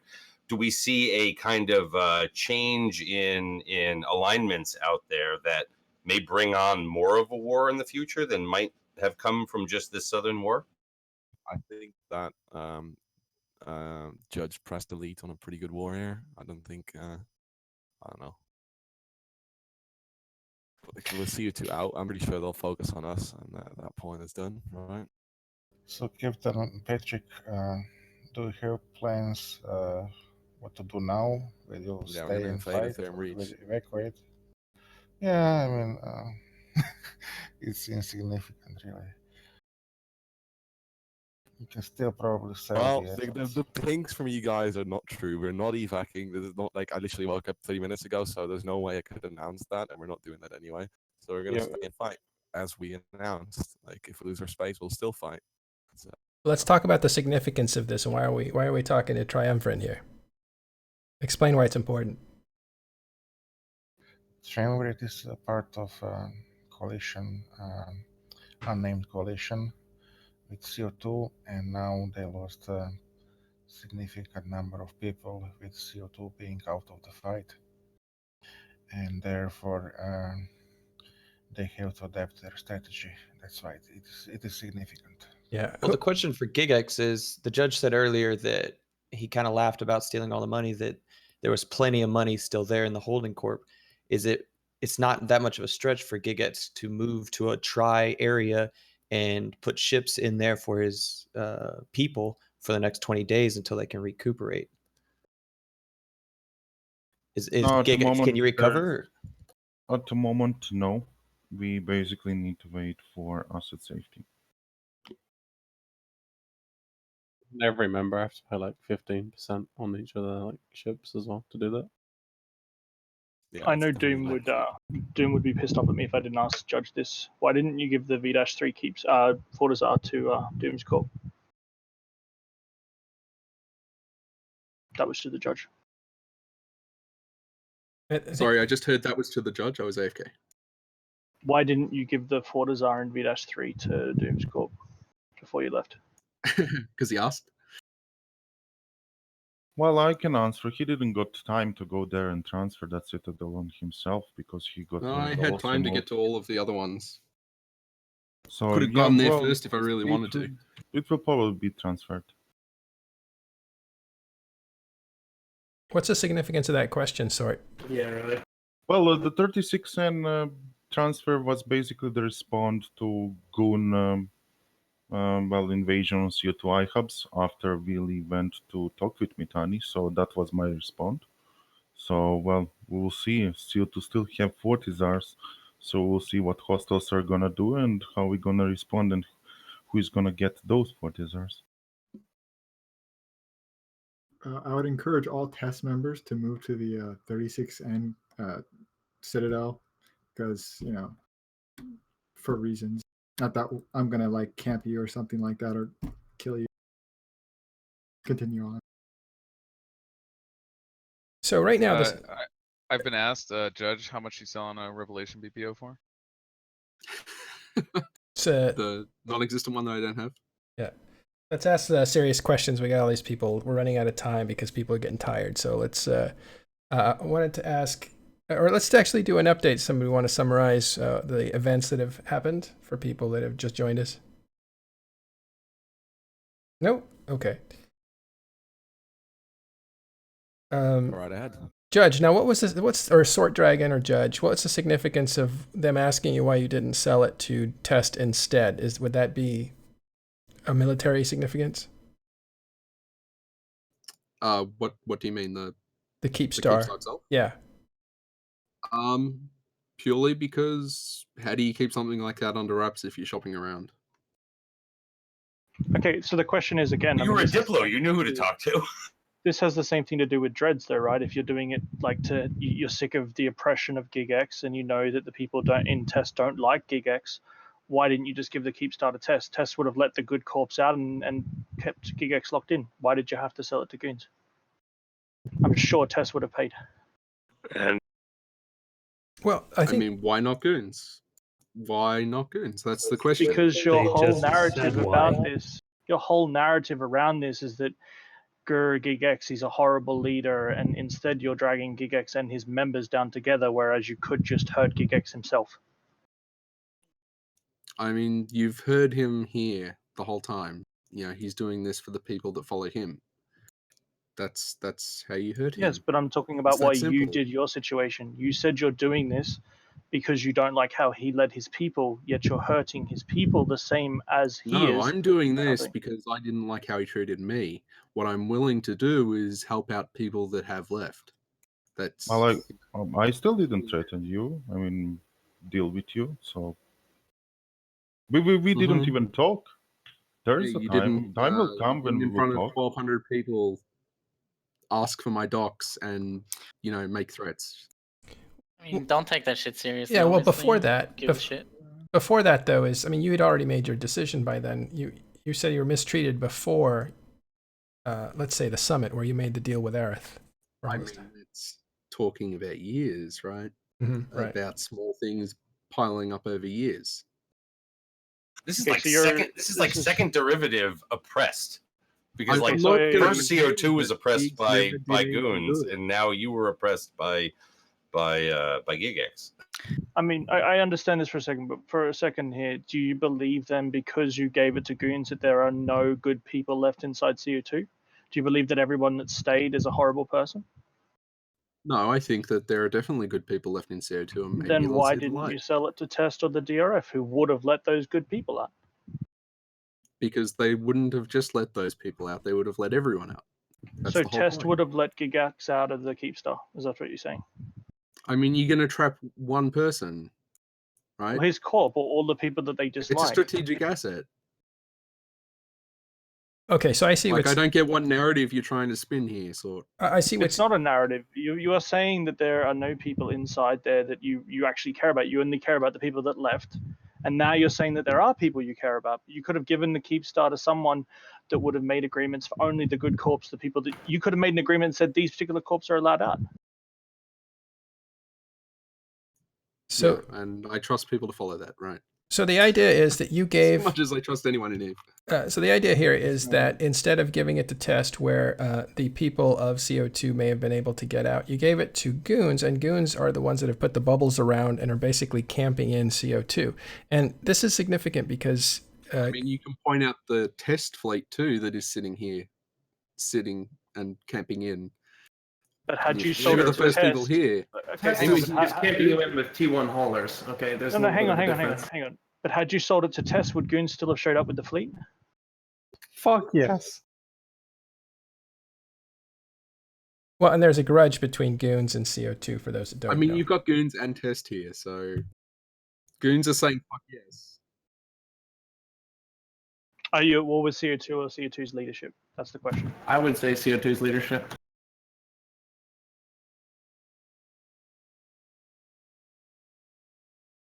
It just seems like the judge, this is what Sort's getting at and what other people are getting at. It just seems like you're, I'm doing this because I'm angry, but I'm going to look out for the little guy in CO2.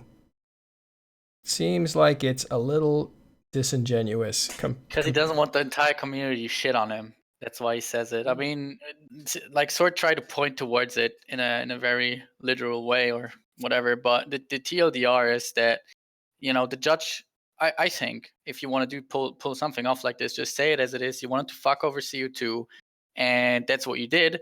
And the best way to fuck over CO2 is obviously to transfer goons, because you talked to Aerith, who you kind of got the idea from or made the whole plan with it at the CSM summit. So obviously it was probably part of the deal that you give it to goons initially so they can get this entire, we got our backstep back at the CO2 whatever back, right? Like that's what it is. And I think it's bullshit to try to hide it behind I wanted to do this for the small guy narrative. Just say it as it is. You wanted to fuck over CO2 in the most hurtful way for Gigx or for their leadership, and that's what you accomplished. Why try to hide it behind some bullshit facts? Like, it just doesn't make sense. I never said that. You're twisting you're twisting it. Yeah, but Because in the Reddit post it I mean, even says, you're saying against CO2 leadership. I mean, who was in CO2 leadership? CEO was Gigx, and head diplo was you. So, well, basically, you quit, and There was a way that you could have done this without hurting everybody in CO2 and still got your revenge on Gigx. You could have robbed Balkan, you could have robbed whoever you wanted, and then you could have sold the Keepstar to Test, who have said all along in Reddit and all the different places that they only hate Gigx and the people who made the decisions at the top. Instead, you're trying to hide this and say, and so you gave it to Goons, who obviously have a grudge against all of the CO2 members, not just Gigx. And if this is inspired by recent decisions by CO2 leadership, you are equally culpable in those. You're just as responsible for the fallout with Legacy as Gigx or anyone else in CO2 is. Well, but the wider view, okay, and I'm going out on a limb, is this is good drama, and this is good for the game because it gets good publicity out there in the wider hemisphere of gaming I'm news. sure CCP is loving this. Yeah, this is something to write about, isn't it? How did Aerith convince you, Judge? To help us all, then? How did Aerith convince you? Like, what did he say? He didn't really need to say much. We just talked about what had been happening and how things had been happening, and you know, he could see it from his side, and I saw it from my side, and we put them together, and then you know, I sort of came to the point of fuck this. It's not worth it. So you were already halfway out. Aerith just gave you a deal that you could take. Pretty much, yeah. Yeah. Did you guys ever plot like this will be good? People want to like talk about this. Did that ever come into it? The publicity of it? I mean, it's sure it comes into it. You know, it's the biggest theft, ISK-wise, in EVE that's happened. So of course it comes into it. I could pretend it doesn't. Yeah. So if we're talking about how much exactly do you think you made off with? Rough estimate. Well over a trillion ISK. But it's also, then people saying that real life doesn't affect game or game affect real life. I mean, all those blowjobs in real life affected in this game. I mean, as you can see. You mean that figuratively, right? Yeah. What, you've not been to Vegas? He doesn't mean that figuratively. It's staying in Vegas, but well, we all know what happened at the end. Well, I mean, I guess we can all agree that EVE is, to most of us in here, right? EVE is more than a game, so definitely it's a real life thing. I mean, I would consider probably more than half the people that I consider friends, actual friends, are the people that I got to know via EVE, and I'm meeting with them multiple times a year, and I'm having a great time with them. So it's definitely intertwined, real life and EVE. If you play on this level that most of us in here are playing on, anyways. Well, I can tell you the people that are in this channel right now. Okay, the people that are in this channel that are associated generally, I would probably say, with nullsec. Okay, they know that the relationships get developed on a personal basis. I can tell you right now, Judge didn't get elected because somebody liked his name, The Judge, and decided to vote him into CSM. Right? There were actual kind of real connections that were made there, and then that may have extended out into the broader thing. But I mean, all of this stuff tends to come down to, you're not just another avatar to somebody else in this game. Hey, Dirk, same is true in low sec, not just null sec. Yeah, no, any of these places where like the social aspect of dealing with one another on comms or whatever it is, it comes into play. And given the number of years that most of the people here have been playing this game, that builds up. One factor to take in is stress also. You know, like the Erotica 1 incident comes to mind with that guy in the fucking bonus room or whatever, and he's just like mentally like taunting this guy into to the point where he's like pretty much breaking down, crying. Well, you know, some people thought it was funny. I mean, obviously to the guy it wasn't very funny, but this game obviously, you know, does produce a lot of stress, and stress obviously seeps into real life and affects your sleep, affects, you know, your mentality going about day-to-day basis. So well, it's about real relationships, and you know, We can all agree that as upset as we would be, because we've all thought about this on our own personal level, like if White Arrow or Lady Scarlet did this to NCDot, we all thought about what that would do to us. But on the other hand, our greatest history is Bob implosion. So this is just 2.0, something similar. It's something that's great in the game that makes it great in the future. So it's weird to shame him on it. He did the most damage, and I mean, I would never do it. I'd never trust the guy again, but I kind of commend him for stepping up and doing what nobody else really has. Well, I mean, let's even talk about that from back in the day, right? The end of the end of the what do you want to call it, the Second Great War or whatever, right? I mean, if you were around back at that time and flying around as part of that war, even if you were on the against Bob's side, when that actually happened, like, did you feel good about it at the moment? I mean, like, you were kind of happy with the outcome, but then you were also sort of let down with sort of some other aspects of it. Well, and it doesn't always create great content later. Another example would be a smaller alliance for sure, but Imperial Order was disbanded by a director-level spy from Red Alliance, I think it was, and their members never recovered. They never created this awesome vendetta that played out over the course of Eve. They're a forgotten alliance now, and there's been nothing good from that. Can I answer a question that I got asked in Discord? Yeah, go read it out and then. Yeah, he asked. So, hey, question for Sword and Killer Bee: how will this affect the state of the blue donut that's creeping back into Eve? I don't think it'll change anything in terms of blue donut because the blue donut has been as big before. It's just a matter of how far you look out. But what I like about this is whether or not I like the thing itself and what happened to CO2 now, but it's definitely causing some interesting developments that are going to happen within the next week. We'll see what CO2 ends up doing. We'll see what happens to Impasse, what happens to that Keepstar. We'll see these things just develop, and it's hard to just make a judgment call on that right now. And I feel good about it because I know that PL will come out on top as usual. So what you're saying between the lines is now that goons are involved, NCPL might get involved on the other side? Well, I don't think goons are involved that much, because I think this is mainly because it was Aerith's plan, and I think this is just the way they pulled it off. I don't think. Well, they got a new Keepstar. Yeah, but I'm pretty sure they're gonna sell that to test. But we'll see what happens today. Again, like I said. Somebody said this wasn't Aerith's plan. It wasn't Aerith's plan. Well, you made the plan. Was it Matani's plan? But Aerith it was carried Aerith it out, holding or? your hand. I don't fucking He whatever. had nothing to do with it. The judge's plan. He out last minute, just like most people. All right. So, do we get involved? We being Probably PL. not. It's. I mean, What's it's that hard to big say. It depends on involved, how things go, right? We are deployed with one hand behind our back, yeah, in Curse right now, still farming. Well, what I'm seeing is some veiled Still threats farming of probably. maybe the other hand comes out from behind the back, meaning you lower supers into the area and start fighting in earnest. Is that what you're saying? What Keepstar?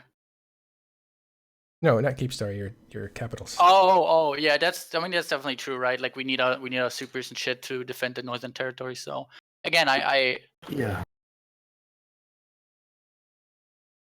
The day we see you guys, on Anchor, the M-O and P3 Keepstars is the day we actually, think about you guys realistically come down here. Okay. But other than that's good to know. That's very good to know. Thank you for Prepared. giving me a train of thought there. That's a very nice train of Because we thought. only have actually. one Keepstar at a time, I guess. Yeah. All right. Well, listen. I think there's not much further to take this. I think I just want to make sure that the judge had every opportunity to kind of express anything he wanted to express. No, I'm good, man.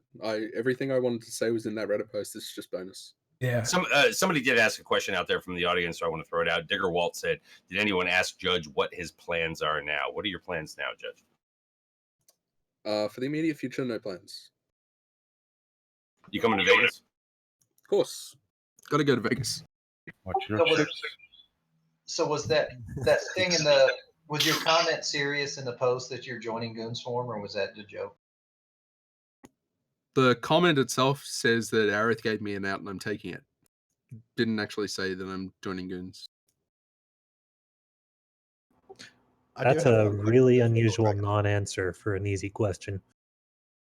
Yeah, that's dude. Don't blame him. He's a diplomat. The That's just diplomat. how they. Hey, I'm a diplomat. Professional but answer. They can't give definitive answers. That's the bane of every diplomat. You can't just get a yes or no. You always get some weird fucking 20-minute answer. Oh, you know that ain't the truth to me. All right, so a quick question for Sword Dragon. So you commented earlier saying obviously everything that the judge did was wrong, but CO2 did this exactly a year ago. So what's different from then to now? It was bad back then. When did we steal somebody's Keepstar and all their SRP?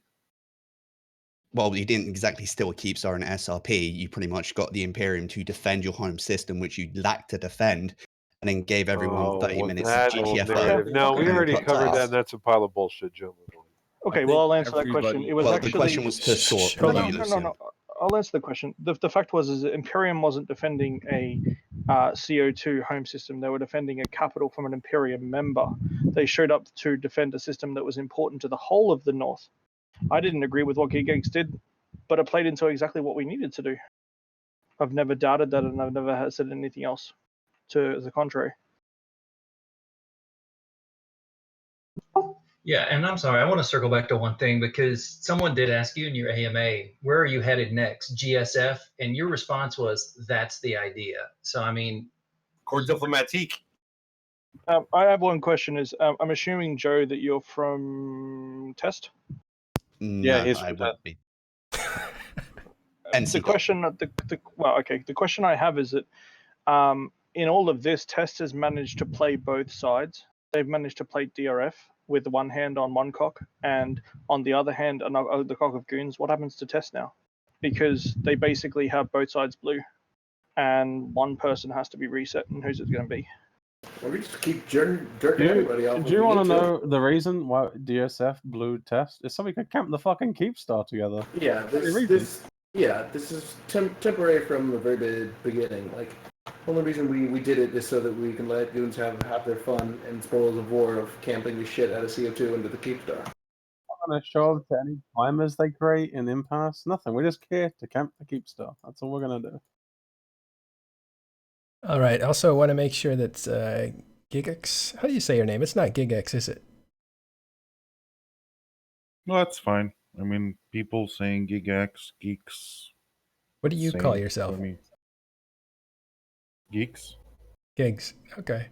Been saying it wrong this whole time. All right. I just want to make sure that you had a chance to say anything that you wanted to say. Maybe you want to speak on future of where you're going to go in the future and that sort of thing. We'll see. It's not decided. I need to talk with my guys, and we will decide. Okay, for Jay in Twitch chat. Yeah. Anyway, we'll open up to questions. They're going super fast, but Dirk, if you can help me pick out some questions in the live. That's 4 chat. a.m. my time. I can keep up with this shit. I can't either.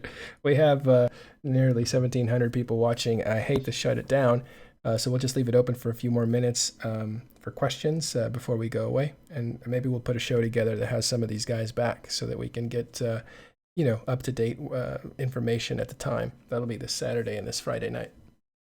1,700 people? Damn, man, I should have brought more lube. I can give you some of mine if you want. We have a lot. Someone has a good question. How do you expect people to trust you as CSM now, Judge? I don't need them to. I'm still going to do what I have done for the last year and a half and represent players. How is trust affected by this? In terms of like CSM stuff, though, it's like. Are you running for re-election, Judge? No. You're not running for re-election. Nope. And I'd said that since, FanFest, where we found out CSM 12. So it's been clear the whole time.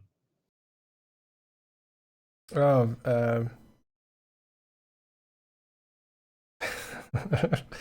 no, What sorry. made you decide then?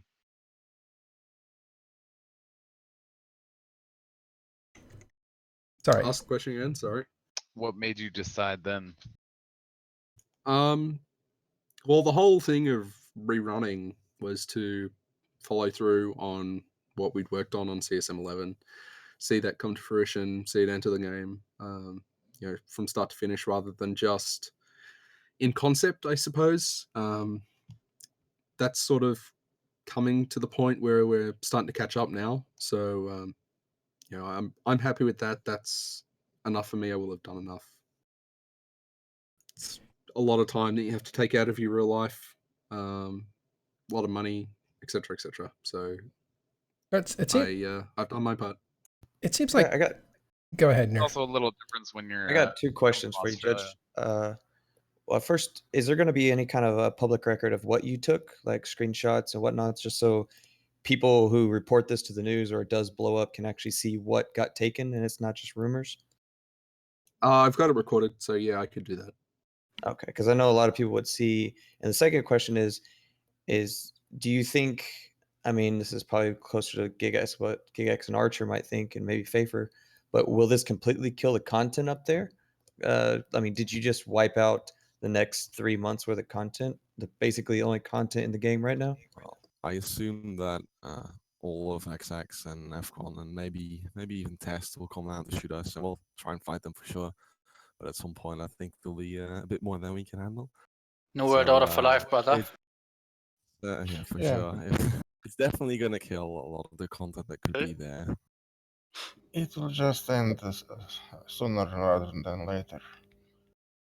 I've got one more question for Gigx, and I promise I'll leave. Gigx, what's going to happen to CO2 if CCP decide to actually ban you for your real life threats? Well, CO2 will probably disband, and well, I'll be happy to get banned finally away from this stupid game. I feel that way sometimes. Get freed of the shackles of me. Exactly. I feel you. Somebody has to put us out of our misery. Ruined my my real life multiple times. So, free me, please.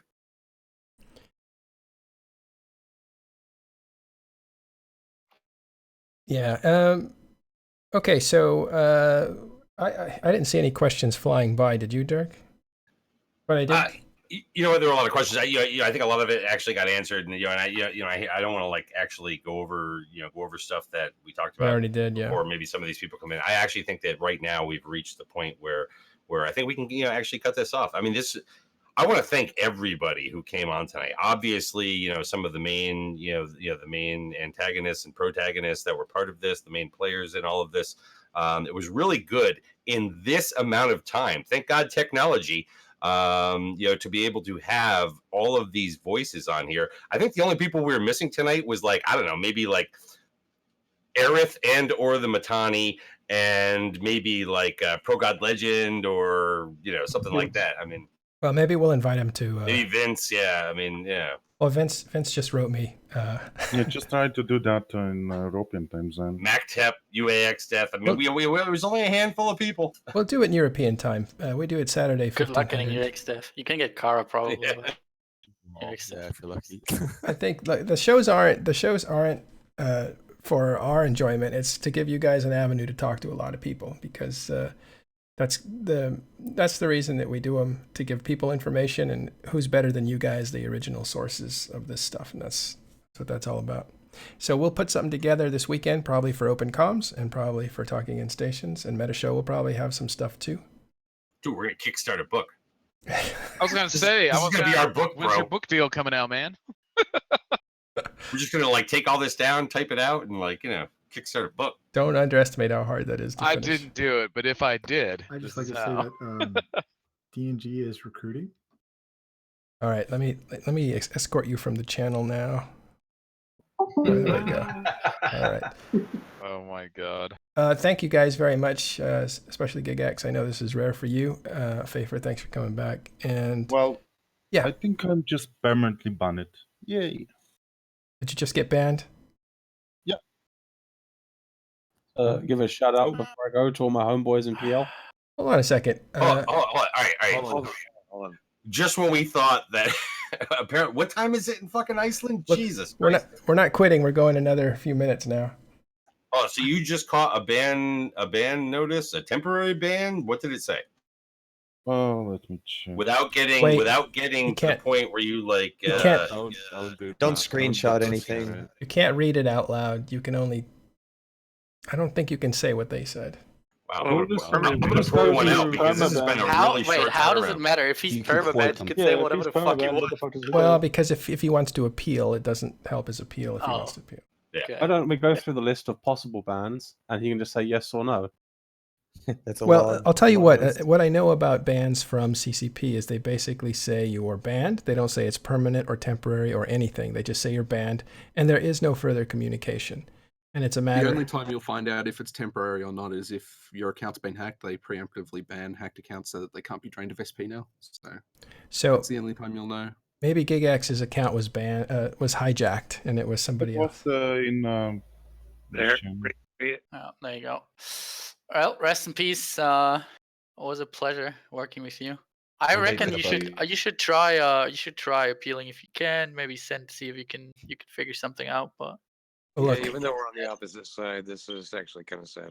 I am legit doing a shot right now because I'm going to say this. Okay, I wish that it did not come to that thing. Okay, I understand how shit and Eve gets people worked up and their emotions get crazy and things along those lines. I wish it didn't actually come to that because I'm going to be quite honest. All right, there are people in this game who are leaders for the 99% of the rest of us out there, and it really sucks when we lose one of them. And if this comes down to a fucking ban over this, I understand, but it still makes me a little sad. So fuck it, Tito's, boom. But we should also say it's 4 a.m. It's no longer what it was before. It's a matter of skill injectors and picking a new name, really, if you wanted to go to that. Real life threats are not okay. Just saying that out there, people. But you know what? It's really sad. This kind of stuff ends up bringing out the types of emotions in Eve players that sometimes do come out. With this, I just call this karma. With this kind of a ban, they will track down alts and stuff, Matterall. Oh, that's right. You're banned as a player, not as a character. Correct. Everything will be banned. I mean, yes, okay. So I just want to put a closing point on this. I get that the people that obviously have been threatened and that the people that, maybe dislike Gigx think this is justice. And I agree, like he did something wrong and it's a bannable offense, so he's supposed to get banned, but it's still sad for the game to lose a content creator. No matter of what he did. Just the fact that one content creator is gone from the game is not good for the game, right? Well, and again, not just any content creator. I mean, this is somebody who produced a lot of great and exciting battles all the time. Well, all bullshit. And backstabbing stories. Well, all bullshit aside, I mean, Gigx and Patrick and me are on opposite sides of things, but this has been some good content all the way around. I mean, regardless of all the spin and bullshit, this was good for Eve. Joe, you keep saying that. Joe, you keep saying that, but the other part was of it. Jay, not Joe. No, Joe said that. Whoa! How fucking dare you, killer? It was no. Don't make me. Joe said, and deploy back up there. Not you, Jay. Joe said backstabbing, whatever, and it was a shot at Gigx. But I also want to show you that the judge was also part of that backstabbing too. So if you're going to pick sides, show some consistency.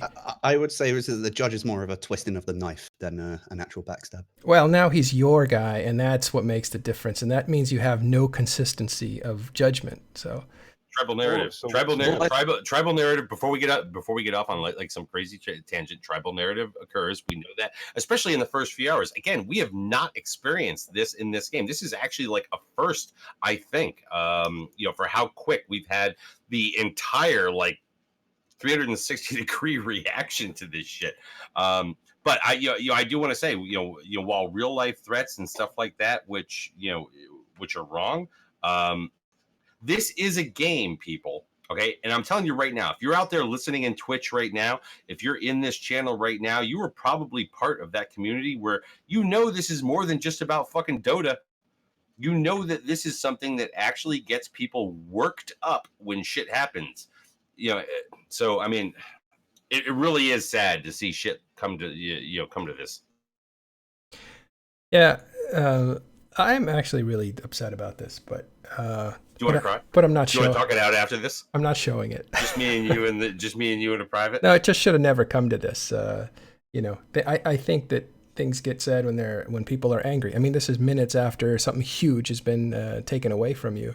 You're gonna say stuff, and I don't know. I would hope that there's absolutes, right? We're not supposed to cross certain lines, but I think there's also judges for a reason. Judges look at something and they say, okay, well, there are circumstances to this. So I mean, like you said, this is really shitty. I mean, I opened the petition 5 hours ago. I didn't got a response, but 7 minutes ago, I got the perma-ban. So this, like I said, this is bullshit. The game sucks, and that's it. Well, in the end, it's the kind of decisions that will end up killing the game. Now we don't have big wars. We don't have why big do we leaders. like and we try, can try to be as unbiased as possible when you say obviously that's not going to kill the game. It's just that. Well, this is no, but it's the long slide. It's pushing this. No, thing it's that's not. been No, it's not. killing When for we're years talking about now. the ban that's associated here, it's not part of the long slide. The long slide has to do with completely different things. Well, no, it's become. Oh, you're right. You're right. You're absolutely right. It's become now part of this slide that's going to, you know what I mean? That is not going to make it go the other way, whereas this war could have. No, I would disagree. So, I would say so that now we can all play Star Citizen. No, Right. But we're sometime not going to trade a war in this game for what common human decency or something Exactly. along those lines, right? And I mean, we're not going to trade a war for that. I mean, in this case here, absolutely, I believe that there was a step over the line. Man, you know what? This is the whole thing about the goddamn internet, right, people? It's like, don't react at the moment. Don't do that. Just don't. Just fucking go to bed. Or, like, you know, if somebody woke you up in the middle of the night to tell you how your freaking alliance got ripped the fuck off by some guy, it's like, just, I don't know, go out to the movies. Go watch some Spider-Man or some shit. But let's not pretend that that was only the heat in the moment. Like, Giggs, you came on here, on this show, and we're saying the same kind of thing towards Vegas. Like, watch yourself in Vegas. I mean, literally, come to be a on. devil's advocate, it's someone who puts in more hours into the game every week than he puts into his real life job, and it's like it's like real part of his life. You literally, like, you know you forever, and he just fucking stabbed you in the back, and yeah, obviously it's not the right response. And then you act but all I can high and understand mighty. it. Sorry to Like, interrupt, yeah. Archer. And then you No, I act mean, all we high all and do it. mighty about a judge, and you're just a piece of shit. So you can keep Oh talking. my about that, but we know what God. you are on the Wow. inside. Lucian James calling someone a piece of shit in the year of our Lord 2017. 2017, we say worse. Just I not mean, as it that relates to is Eve. me being polite for those of you that don't know me. Let's call it what it is. The judge want to say fuck you to Gigx. I think he did that. Let's all insult each other at the end of this wonderful stream and then like, go to bed or go to work or whatever we're up to. All I know is Vegas is going to be amazing. I think I'm pretty that, sure right now that the people are on here right now. Let's see here. If you're European, you're probably not going to work right now. And if you're US, well, chances are you may not be going to work either. Fuck it, let's have a war. How about we all undock? All right. There wouldn't be so much worried about wars. There will always be wars. It's just that when you Not if you have any polarize, say about it. there's no beating around the bush anymore. Let's all brawl in real life and I'll show you the German justice. I think we gave you a pretty good war, Patrick. All right. Well, everybody I get you. everybody said their side of it, so it's a good time to end. Thanks everybody for watching. Thanks for your questions. Dirk, thanks a lot for the help. And sorry about all the technical problems. I was having to do all that while we were trying to get people to give good information. I think that happened. So great. Thank you guys very much. Appreciate it. Thanks for streaming. Yeah. All right. Thanks for the show, Matt. Yeah. Thanks, everybody. Thanks everybody. Take care. We will see you next time. Thanks, Matter. Thanks, Dirk.